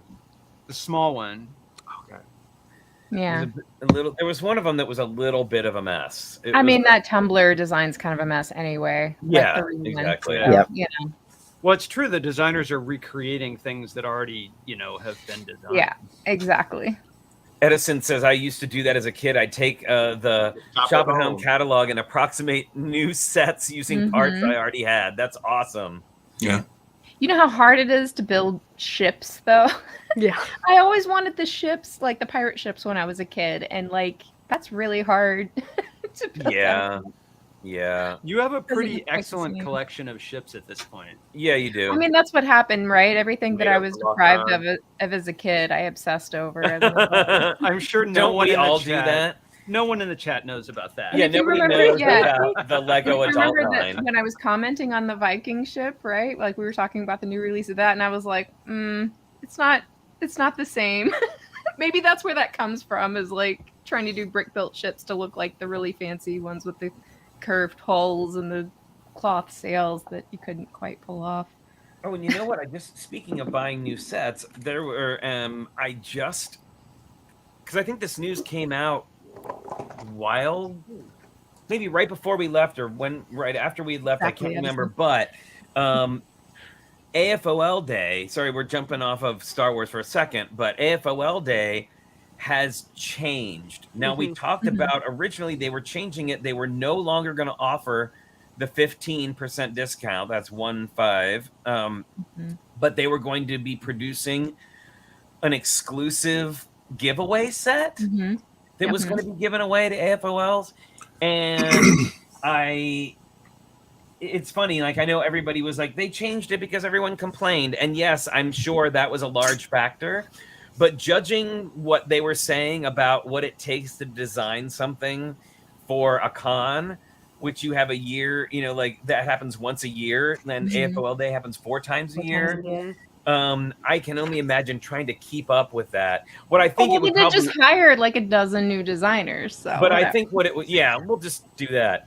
That I'm sure that there was an element involved in just like what that was going to take, and I'm sure it also would have ended up being what it really was a set that AFOL Day people got first, and then like in a month or a week it would be available to everybody else, and then that would make people upset too, and then so it seemed like a good idea to do I know what new element was introduced to the design system that you were talking about. The element of surprise. That's what threw them off. The pink ninja came out from behind the curtain. Surprise! And they're like, no, claw back, give them back the 15%. I think it would be hard to be a designer for, a designer or someone who's crafting AFOL Day and just have to ask yourself, like, what can we do that's not going to make people mad? Nothing. Doesn't matter what you do. Nothing. Yeah. No, it's true. So So maybe they should lead into it and just make some sort of battle pack that they know is going to be universally hated by everyone. Some like Star Wars trolley battle pack. The Gronk battle pack. The funny thing is you can't displease everyone either. Like it's Lego. Like No, they should do a Gungan battle pack. That's what they should do for AFOL Day. I'll take it. A Gungan battle pack with Jar Jar Binks as the main character in the front, and use the old mold from the '90s, not the new ones. Oh my, yeah, the ones that aren't printed. They're just they're all weird and stuff. Yeah. I've actually met people that like Jar Jar. So you think you can displease everyone, but you can't. I remember liking him as a kid. That's what it was for, right? Yeah, like exactly. Yeah. Yeah. Oh, thought he was hilarious when I was younger. I know. Well, and I gotta say, kudos Jar Jar and to Carbonite. the guy who did the voice, who has put up with abuse God. for years, and I feel so terrible for him. Is he still alive? Have we checked in on him? Yes, I think he just did a video because with Moses, who Is he plays still alive? Reva in the new Obi-Wan series, I think he kind of did a video in response saying, like, I've gone through this too, and it's not okay. Yeah, seriously. Okay. So, well, hello. Whoa, what was Signal from outer space. from Star Wars Land. Oh, it's me. My computer went weird for a little while there. Got it. All right, so let's talk about. So that was pretty much like the bulk of the Lego booth. They did have the minifig display photos. Oh my god. All right.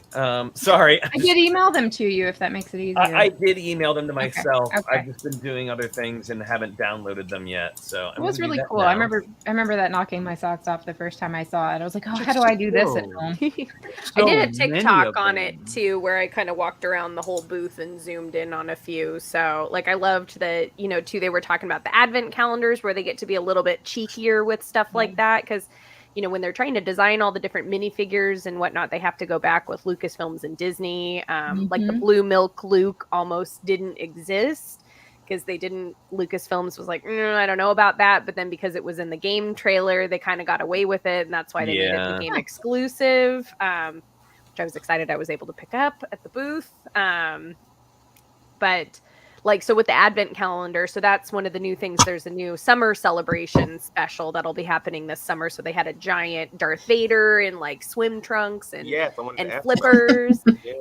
So that, and I think that's going to be part of the new advent calendar. So they said those are kind of fun ways where they get to be a little bit more cheeky, like putting Darth Vader and, Poe in Christmas sweaters and things like that. That's awesome because those are my favorite Star Wars figures, are the ones from the advent calendars. Yeah. Well, I gotta say too, what was really impressive to me anyway.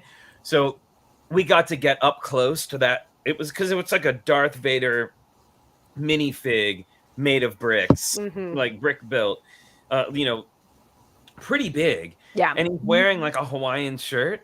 And when we actually got close up to it, and I think I showed it in the video we did on Instagram, but when you got up close to it, the whole thing was built at an angle because his head is facing forward and then his chest is facing sideways.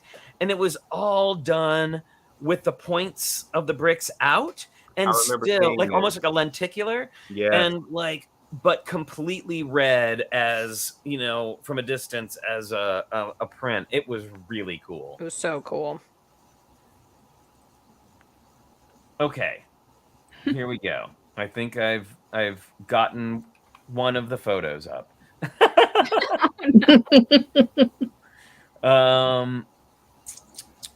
I probably could have just done like a share screen or something. That might have probably could.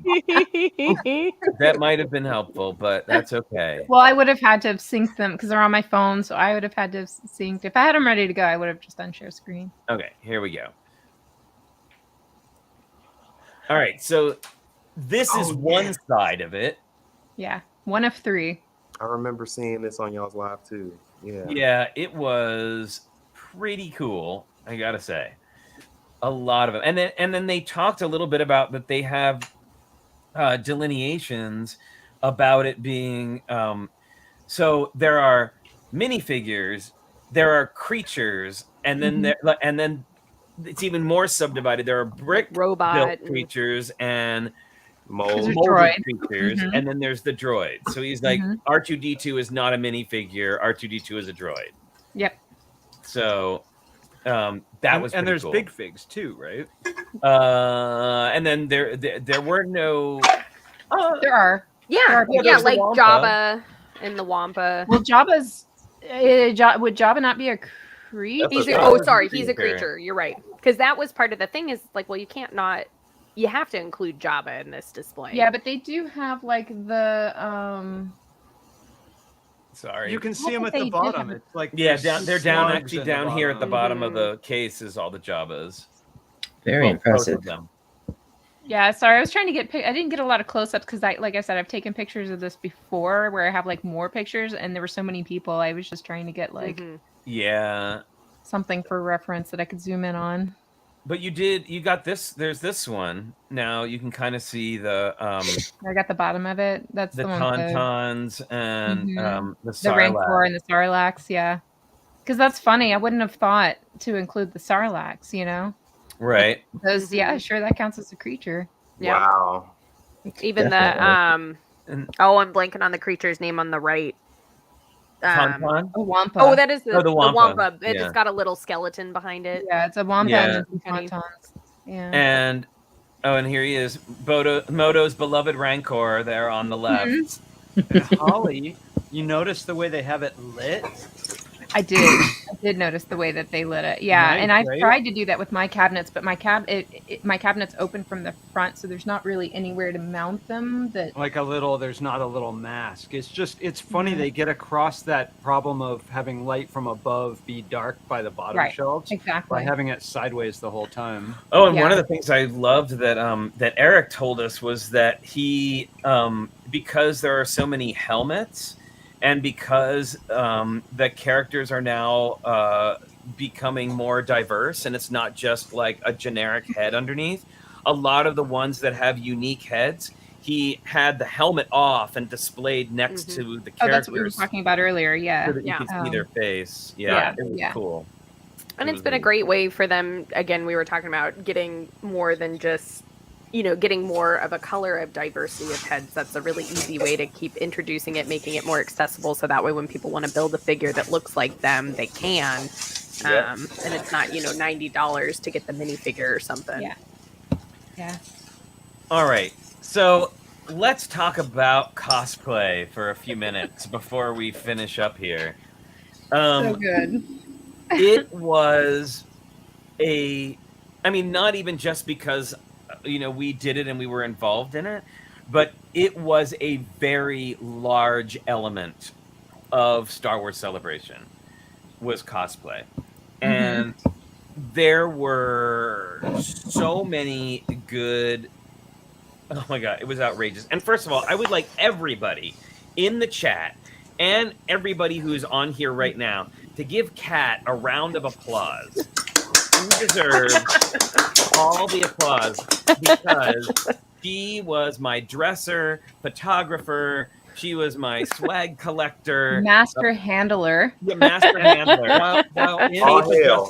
While in multiple costumes. Yes, while in multiple costumes herself. Because once I was completely dressed, I was kind of useless. Like literally, like I like the pauldrons wouldn't really allow me to lift my arms up too much past here. And then I had a baby in one hand and like a blaster battle in the rifle other in the hand, other. and I had gloves on, so I was pointless. Like I couldn't run a phone, like nothing. Pedro Pascal does a really good job. Yes, I know. But it was the breadth of costuming was amazing, and the breadth of mashups was amazing. Like there was a ton of mashups. It was very, very popular. And what I did notice was, I would say overall, and you can tell me what you think about this, Kat. Overall, there seemed to be probably Stormtroopers was probably the most common one that you saw, right? There was like probably, if you like counted them up, there was probably more Stormtroopers than ever. But I chalked that up to them being around the longest, and I think the armor is accessible enough now that a lot of people can do. And then I think Mando might have been the next one. I think so. And people, because of the way that it is, and because of the way that it was set up, and because they all have the different paint jobs and everything. You mean because this is the way? Is that what you're saying? The way. Okay. And also because it's the most recent one, but I feel like people felt a permission to mash up the Mando armor in a way that they didn't with some of the other costumes. Well, he's more anonymous for one thing, right? Yeah, like Stormtroopers. So I do because there's so many different Mandalorian armors that it's not unreasonable to make something that's a little bit different. Whereas like a Stormtrooper, like they're all the same. Like we saw a little bit of mashups. Like we saw like a Dia de los Muertos, Darth Vader and Princess Leia, which was real. So we did see some of that, but definitely with the Mandos, it was way more common to just see different colorings, different styles. It was really neat. So, and they were all four there, by the way. This was another really popular thing to do, is just like to have a Star Wars costume and then like pop another character head on top of it. It was pretty hilarious. There was a lot of that sort of thing there. I do want people to note Flynn's shoes here. That was the best part. Besides the angel, that was the most commented part of my costume was the shoes. I think I actually have them. I don't know. They may cause a flare. I know. So these are the shoes. They're like Dorothy's and Ruby they light slippers, up. basically. You light up. And they do light up. I they're had to charge rechargeable. them at night. Yeah. I don't know if you can see that. Oh my it's God. red. That's where the light You can comes see it a out. lot more in person. The color is really bright. Here, I think if I did this. Those are the best. Got it. Wow. Yeah. And they do, so there's red, green, blue, yellow, light blue, pink, which of course I chose. And then there was flashing, which I was not about to do. And then there's color changing as well. But yeah, the shoes. Yep. Found them. Outrageous. I dropped some links in the private chat of like the Ghostbusters and just like a slideshow. Oh, sure. Yeah, you Oh, guys here's didn't get to go to the costume contest, did you? No, we didn't. No, we didn't. We didn't. You guys, it was like, it's hard to put into words what it's like, but especially like the costumes that we saw in the costume contest, or at least some of them anyway. It's basically like if you could imagine walking behind the scenes of like on a lot of a film shoot, and you see people like in their creature costumes. That's pretty much what it was like. Well, Just that total realistic. Yes. That Hulkbuster R2D2 was pretty So epic. cool. And Holly, if you have a picture of that, you can show. Yeah. It's That was one of my really favorites incredible. too. And he only got second place in his category, if that tells you anything. Wow. So I loved this gal with her whole. Oh, yeah. Yeah, there was a lot of like people with, like ships and stuff like that on. And it was cool because Really we saw good. some people with like assistive devices or strollers, and like we saw a gal with a 4-wheeled walker who had made it into the Razor Crest. We saw another gal on a power scooter that had like a couple different had Grogu on the front. So it was really Did you guys see the guy with the walker that was like a medical droid? No. Oh Good. So good. Yeah, they had. There was Awesome. There was a guy who had those- like a cart with the AT. Yeah, those foldable garden carts like everybody takes to Lego conventions. There was one, decorated like an AT-AT that had storage in it. Like they kept their lightsabers in the trunk. Hilarious. Marilyn Parmalee, I just searched on the web for pink, shiny, light up shoes, and there they were. I loved this. Yep. And the back of it was even more impressive, but I unfortunately did not get a picture of the back. But I thought that was so cool. Oh, wow. All hand painted. Just really, really. Yeah, Kara, you would have especially liked this. It was I love it. extra cool. Yeah, the beaded stormtrooper was in the costume contest, so it was really good. Yeah. Oh, so cool.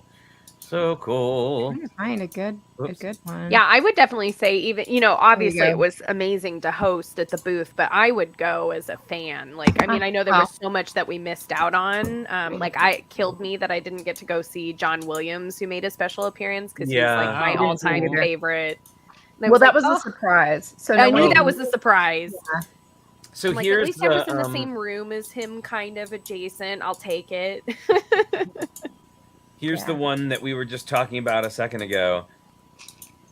They were amazing. That is awesome. Their I got a costumes picture of were them so too. good. Mhm. Yeah, really, just super cool. Well, all that trim work. Yeah. Mhm. Oh, All right, yeah. so Flynn, show that last link that I just put in the private chat.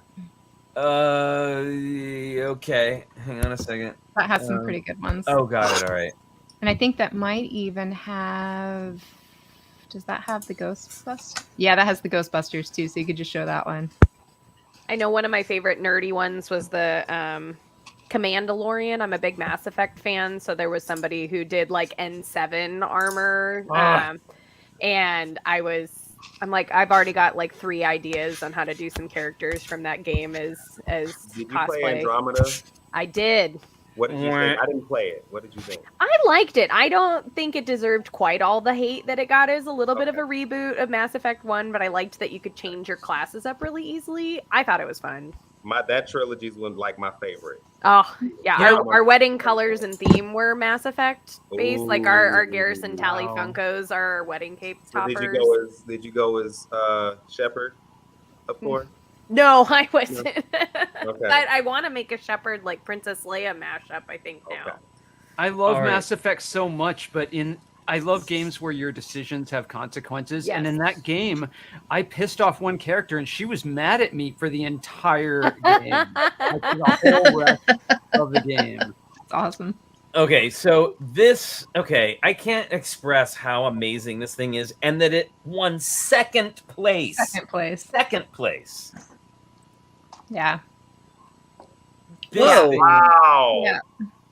was bananas. Yeah. It's like an R2 mech. Yeah. Yeah, like a Hulkbuster, Hulkbuster. What Mhm. like won first Crazy. place? R2D2 mech. It It was, What won first place?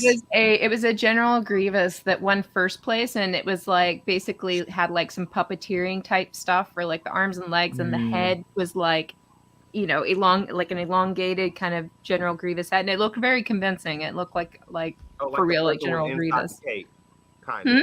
So like the person that was cosplaying was kind of hidden behind the cape or inside the cape. Yes. Yeah. yeah. Okay, Yeah. I think I've seen Okay. something like that before. Yeah. Wow, Yeah, this I must still be thought hard this to was better, walk though. in. Can you imagine having been to so many Lego conventions, and when it gets really busy, can you imagine trying to navigate a show floor? Yeah, so Wearing actually boots?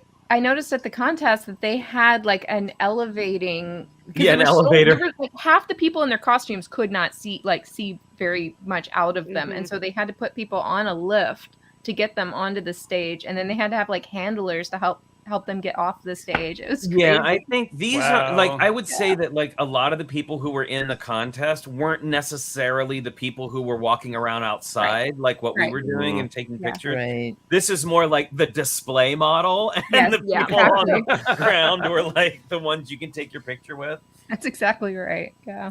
The lighting with it, everything is so cool. Yeah, it was absolutely incredible. I was just Mhm. completely blown away. So, yeah, Wow. I thought of Moto so many times over the weekend. I was just like, oh my god, Moto would love this. There were so many cool things.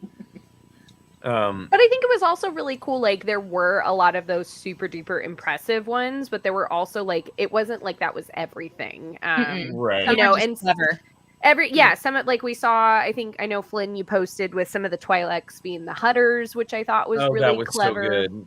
That was Um, so good. You know, but you could tell like some of them, even if they were a little bit more rough, a little more handmade, like people still thought it was super duper cool, and everybody. It wasn't like nobody was trashing anybody else's Yeah. Yeah, outfit, nobody because I feel made like if you anybody- take the time to dress up Right. and do even a little, like people are like, oh my gosh, that's awesome. Yeah, and it's you can tell. I mean, like it makes a lot of sense why there would be so much overlap in the Venn diagram of like Lego builders and cosplayers, because there's just like that obvious like creative aspect and the attention to detail and that the time and patience that goes into it that's necessary for both those hobbies. Yep. She was fabulous. Yeah, That's adorable. cute. Did all the Mandalorians like take a pic? There were a lot of different groups that I actually got asked to be in this guy had a pink Boba Fett costume, Okay. and he was trying to set up a photo shoot. But as you can imagine, if you've ever been on a family vacation, trying to organize a bunch of people, especially those who have to like probably take some 20 to 30 minutes to get ready, like to organize a photo. But I did see a bunch of groups, and I know like Kat took my picture with a lot of other in some larger groups of Mandos. Yeah, And I got there was the parade. There was like a parade of them at one point. Now I that saw video of them coming down the escalator, and they just kept coming. Yeah, and that there were a was lot. only for but that was like a specific group. Mhm. They are like a Mandalorian group that like they have all kinds of rules. Like I wouldn't be allowed in their group because my costume was made of EVA foam, and you're not allowed to have an EVA foam costume in their group. I loved this one. The Elsa the Elsa Jedi was pretty amazing. And she had That's this awesome. huge cape with a snowflake on it, and you can't see, but she's like wearing like tights and armor, like as part of her costume. It wasn't just like Elsa with a lightsaber. Huh. It was. Now, did you guys catch the Wilro Hood group as well? Speaking of the groups, The who? Did you see the guys in orange with like their ice cream machines running around? No. Oh no. Oh my gosh. Do any of you know who Wilro Hood is? Because it's very much like it's okay. So in Star Wars, like I think there's like this evacuation of Cloud City, and there's this.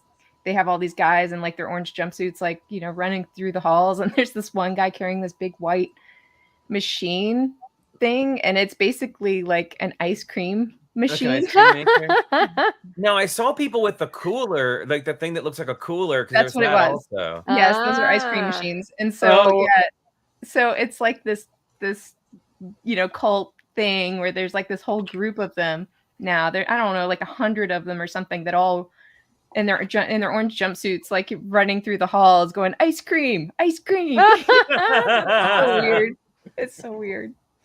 So and now they're selling those. I actually saw at the. I saw that too. Yes. Yeah, at the shop in Galaxy's Edge, they're selling those things now as like coolers. So I love this. Like here's a really great example. Like this guy had super weathered Boba Fett armor. Like really went there. Wow. Her abdominal armor is crazy. Yeah, it's pretty cool. Huh. Pretty cool. But yeah, I will say that like that was being surrounded by that much creativity and like people who put that much thought into their costumes. I was so super impressed. And if you want to see, like, if you just want to have, if you want to just have the like cosplay experience, I did start a new Instagram account called the Fabulorian, and I'll be posting all of my pictures of Kat and I with cosplay people on that account. So if you want to, it's at the Fabulorian. I love that name. Well, you know how I was saying earlier about the sort of like the acceptance and the love of the community when we were there. Yeah. So these three guys, we were like walking through the lobby going outside, and these three guys came in, and they were like pretty serious dude bro types. And they came up to me, and I was like, "Oh God, what's this gonna be?" And they're like, "Dude, your costume's so awesome. I love your costume." And I said, "Thanks." And they said, "Like, what do you call this? Like, what is this?" And I said, "The Fabulorian." And the guy goes, "Yeah!" It was pretty great. That's awesome. And then my other favorite one is there was a guy who was I had 4 favorite sort of like verbal run-ins with people. This guy dressed in a Captain America Mandalorian cosplay, and he was giant, like he was huge. And I was like, okay, I'm gonna go ask him if he'll take a picture with me. And he had his back to me, and I said, "Excuse me, can I get a picture with you?" And he turns around and looks at me. He goes, "Damn right, you're getting a picture with me." Put his helmet on. It was pretty. It was really great, and that's what I mean. Just like the acceptance of whatever, and people loved the cheekiness and loved the play of. Like tons of people caught Angel. Like they were like, "Oh my gosh, it's Angel." Oh, here's an extremely impressive, especially that silver one. I thought was incredible. Wow. And I don't know if the costume was made like that, but they were holding their arms like that the whole time. Yeah. And I can tell you, as someone who had to hold their arms a certain way the entire time, it's painful. Well, I remember hearing that C-3PO was a tough experience, like to wear that. Yeah. Oh, I'm sure. Yeah, absolutely. Oh, Moto's back. All right. I had to keep reminding Flynn to do like some shoulder shrugs and like, okay, stop wearing like, relax for a second, like. And I had to keep passing them, like, you got to hold the baby. And that baby wasn't even that heavy, so I feel for all of you who had to carry like babies around on your arm, because oh my goodness, that is insane. Especially when they're in the baby carrier. Oh my gosh, yeah, that was a workout. This makes me understand a lot what people who wear minifig costumes to a Lego convention must go through. That is not a comfy costume. Oh yeah, loved this No. one. This was the Gizmo Jedi. Oh my god, I didn't see that. That's funny. Yeah, We that did was see pretty at great. least one minifigure. Yeah, I'm trying to find the picture. We do. I know have, it's in there. It was Obi-Wan, and we were asking him minifig about Obi-Wan. It was great.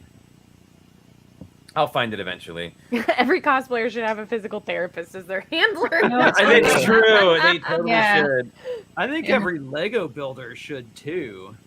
Oh my yeah. goodness, when we've been Yeah. building for a long time. Yeah. Yeah. Economic Oh man, by the stuff. time we left Disneyland that night, we had clocked my daughter and I had clocked 12 miles. We'd walked 12 miles that day. I was like, checking my watch. Oh, by the yes, time we I made it back saw to the hotel. Yeah, and poor Audrey, her little feet were just like pins and needles, and I was like, man, I bet Kat has some foot exercise. Yeah. Okay, I loved these. This was Kat mentioned it earlier, but this was these two Twilight girls, and their T-shirts said Hutters on it, and they had like raisin drinks. They were hilarious. I loved them so much. So funny. That was that was pretty. I hilarious. saw another group of those girls that were out there like serving drinks, and there was this really funny interaction with a bunch of stormtroopers that I couldn't quite get it on video, but it was really funny. That's awesome, Matthew. I know. Claim Fun to fact fame. indeed. Claim to Star Wars fame. So the guy that played Vader, not the guy that voiced him, I'm assuming. Yeah, I would assume. Yeah. Well, yeah. I mean, James Earl Jones. Yeah. I love this. This was really delightful too. She was great. Pink, Wow. lots of pink. Golly. I wonder. So they said there was a guy, I can't remember the character he was playing. I think it was something from like Rebels maybe, but there was a guy in like orange and black body paint. Yellow and black. I got a picture with him. Yes. Yeah, and he said it was like 8 hours of makeup. Yep. Mhm. I definitely saw people with like Oh I my saw a few goodness. people wearing like colored leotards Mhm. to do the skin color, but Yeah. by and large a lot of the people did body makeup and Wow. oh my goodness. Crazy. I did body Dedication. makeup for people at a theme park Halloween one year, and I had to get like an airbrush Yeah. like, to do it. I imagine that's what they do. They'd have to. Yeah. It's so much faster because Yeah.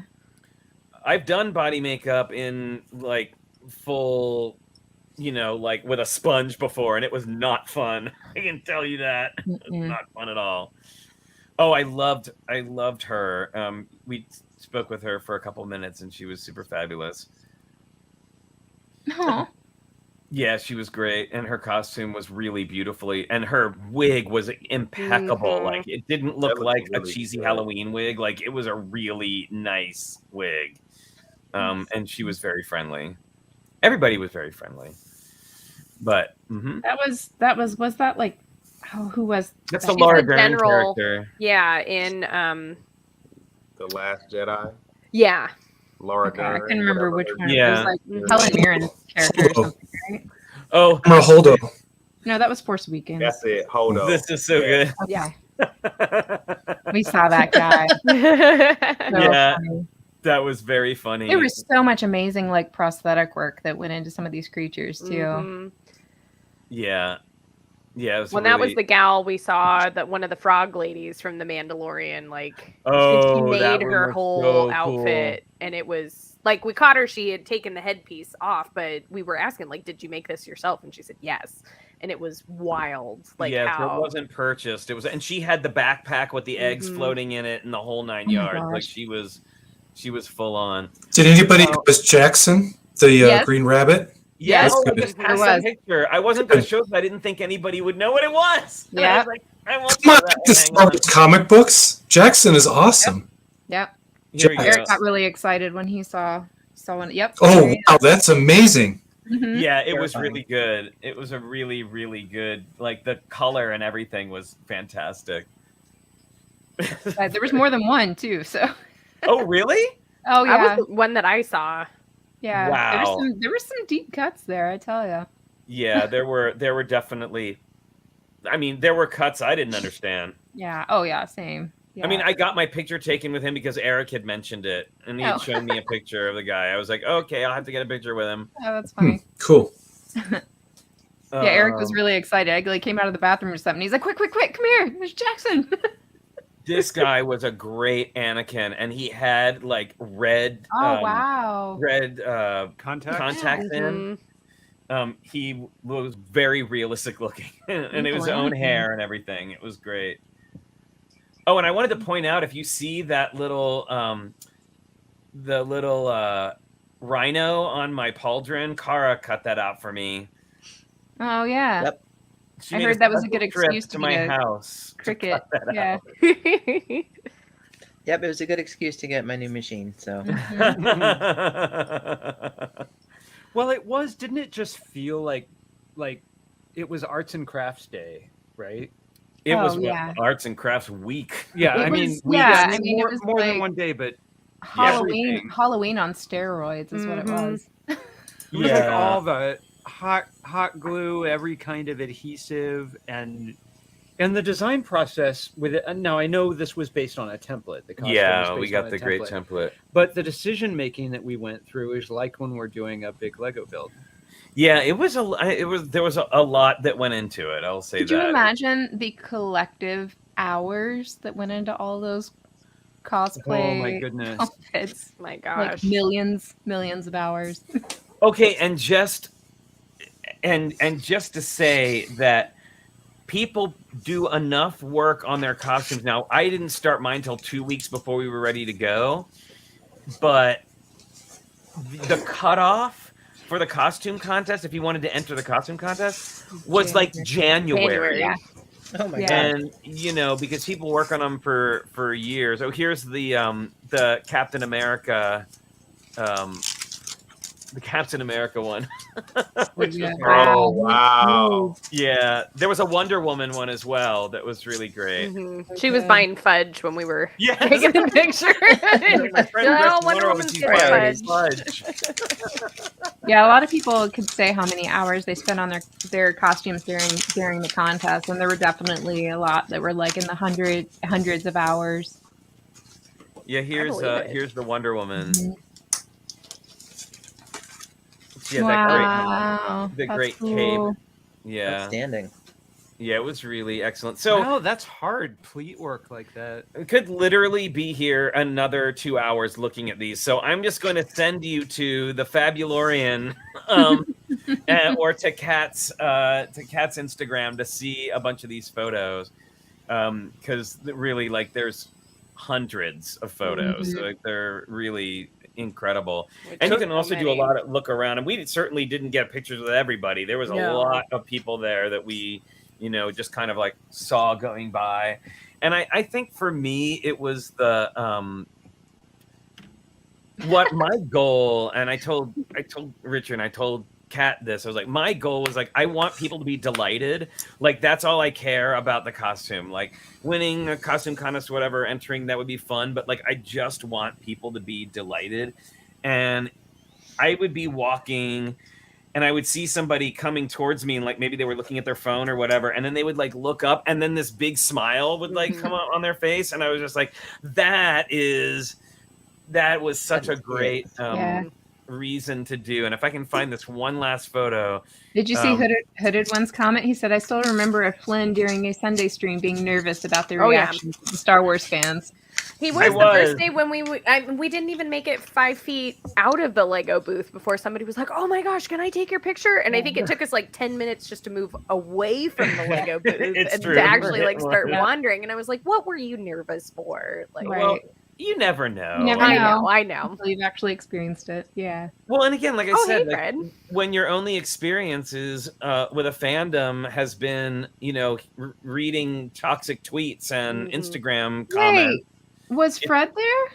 Yeah, Fred was there. See Fred, yeah. Yay, Fred! Yes, I know we Fred. didn't get a picture. We missed it. Fred, dang. Fred, who is newly on the land, by the way. Yay, Fred is congrats. now recognized Lego fan media. And so we'll be seeing a lot more Star Wars content, I'm sure, coming from from him. Sorry, I'm trying to find this one. There was this one family that was adorable, and they were all dressed. All the kids were dressed like Jawas. Oh yeah. And it was the cutest thing, and we got a really hilarious photo with them. And the one daughter was not having it. Apparently, she was having a bad day. Oh, so I was saying that weekend. I was saying the four interactions I had. So there was another one where this guy was with his daughter. I had a lot of little girls wanting to get their picture taken with me, and this guy was with his daughter. He says, "Look, honey, it's everything Daddy likes and everything you like, all in one costume," which was very appropriate and true. It was very funny. That's adorable. I'm having a little trouble finding the Jawa picture, but yeah, there is a picture of me with this family of Jawas, and there's one daughter who is not in costume, pictures. and she's wearing like pink and blue, and she's standing there in the middle, everybody in costume, and she's just standing there like this. And her parents said to me, "This is the first time she has smiled all weekend." And I've got it. It's on my phone, but. Oh, sure. You want to show it, Kat? I can put you on the big screen. Oh, yeah, I saw that one. That was so But then cute. we were laughing that the one Jawa is like trying to steal Angel, and then another one's going for the blaster. Yeah, That's really funny. The hands up. It was a really, really, really fun, fantastic time. Yeah, my kids were inspired. They decided they wanted to cosplay. Actually, Vincent was so obsessed, like from seeing everybody in cosplay. And everybody in my family made their own T-shirts. That was our kind of like creative contribution. But once they got there, all of a sudden, Vincent was obsessed with the idea of getting like a helmet and a dark saber or something that he could like participate with. And once he got the helmet, he did not want to take it off. Like he really wanted to, dress up like everybody else. And even my daughter, who's like too cool for school, she decided the next one that she wanted to dress up too. And we figured by the next celebration, Vincent will very likely be at least as tall as Audrey, and they want to try and pull off a Luke and Leia. Oh, that'd be so good. Oh, that'll be so cute. Well, Vincent will just need a haircut and a karate outfit, and he'll be good to go. Yeah, easy.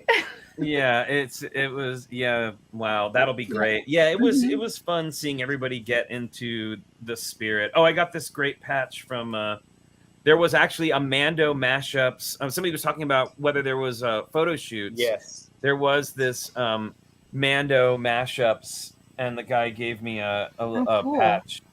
Oh, that's awesome. Nice. Cool. Yeah.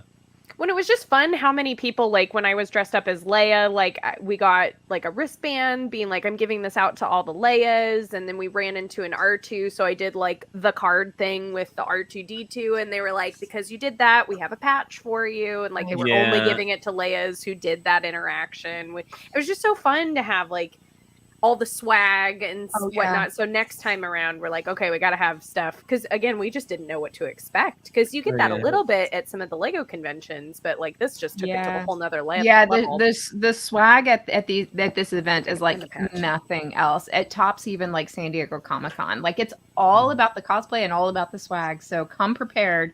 And I will tell you, if you decide to do a helmet, I got this guy's Henry's helmet fans. I actually bought fans to put in. I haven't installed them yet, but I bought fans to put inside my helmet.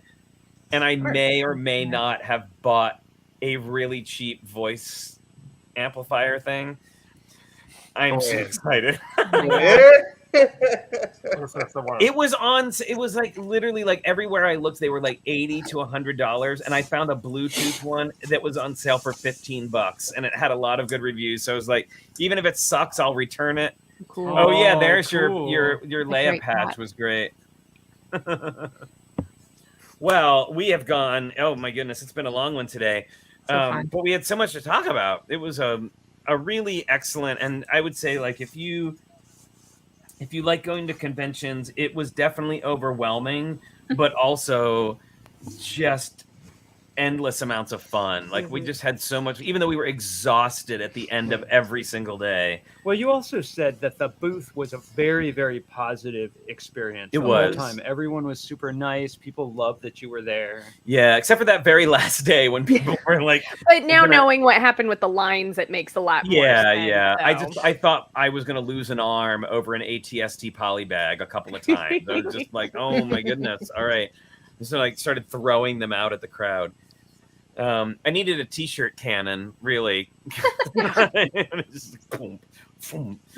After being away last week, I got to say it's so much fun hanging out with all of you and seeing you all in the chat too. For sure.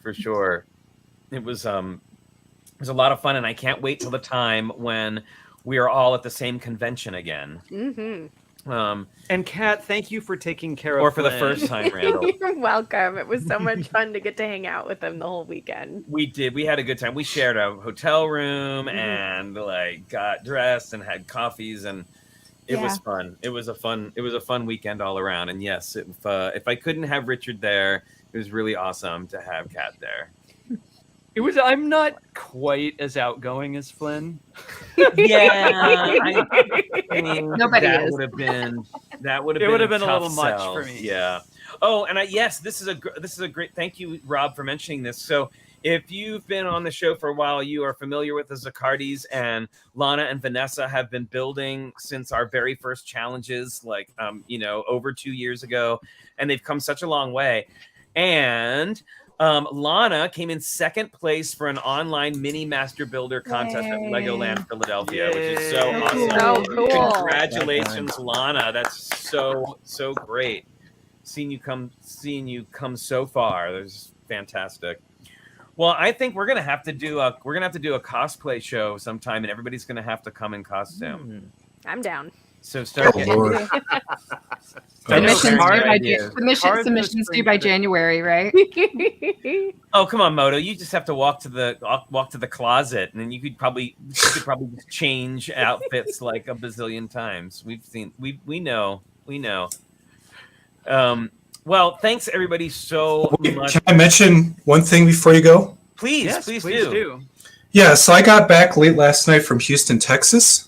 And if you happen to be in the Houston area, north of Houston, the Pearl Fincher Fine Art Gallery has an entire museum is dedicated to the Art of the Brick exhibition for the next 3 months. Oh, cool. There is no admission. It is completely free museum. So yeah, go have fun. And there's a build area, no charges, completely free to the public. So get in there and enjoy it. And there's some really incredible sculptures in there. Oh, yeah. You know what? One other little Lego thing to mention. We went to the Academy Museum in LA while we were there. And they had some of Nathan Sawaya's Oscar statues that he had built. Oh, cool. And you can actually buy them there, although I had to pass because they were $500 each. Oh, is it the one? And I bet you the one that Oprah touched was $3,000. Yeah. I don't know, maybe, or maybe she kept it. I don't I kind of wonder why they have them, because they have one big, huge one there. Oh, because they did it. When they performed "Everything Is Awesome" on the Oscars, they had people running out and handing people these Lego Oscars, and Oprah was I think the first one to get one, and of course she reacted appropriately, and it was great. Some other people just looked confused, but she was like, "Ah, I'm so excited!" It was so awesome. I loved it. Yeah, so they must have I don't know if either they didn't get to keep them or they gave them. They probably made a lot of them. And just has its crew pumping them out for every order. Yeah, right? so you can see He's just there's in the back. a big one that he built. So he built a big one. So that one's in the Academy Museum. Oh, very cool. And then there's some little ones in the gift shop that are about this big for $500. Yeah, that's what I meant. The little ones, they just keep cranking them out and shipping them to the museum as they turn over. I guess so. It seems weird to me. Why would they charge? Why would they? Are they numbered as a limited edition? Yeah. No. So exactly. Well, just crank them out. Yeah. Kind of crazy. Well, everybody, it's been delightful. So glad to be back. So glad to be back with all of you. And speaking of Texas, Richard and I will be the keynote speakers at Brick Rodeo at the end of the month. We will Well, the flyers were everywhere. I was like, hey, I know those guys. and we will also be at Bricks by the Bay at the middle end of the month, doing a talk there and that sort of thing. So hopefully we see some of you out there. And what we're really hoping is to see people, if they can get out there, in Billund in September for the big premiere at Lego House. So still gotta book my flight, but you know I'm counting on it. Better book it. All right. Well, everybody, until next time. And thank you, Kat, for joining us today. By the way, thanks for having me. Yeah, it was great to have you, and great to see everybody. And until next time, don't forget, stay safe, stay healthy, wash your hands, wear your mask where you still need to. They work. Get that vaccine, get that booster, and we will see you next time. Bye, everybody. Bye, everyone. Bye. Happy building. I'll see you next Wednesday. No. Happy Pride.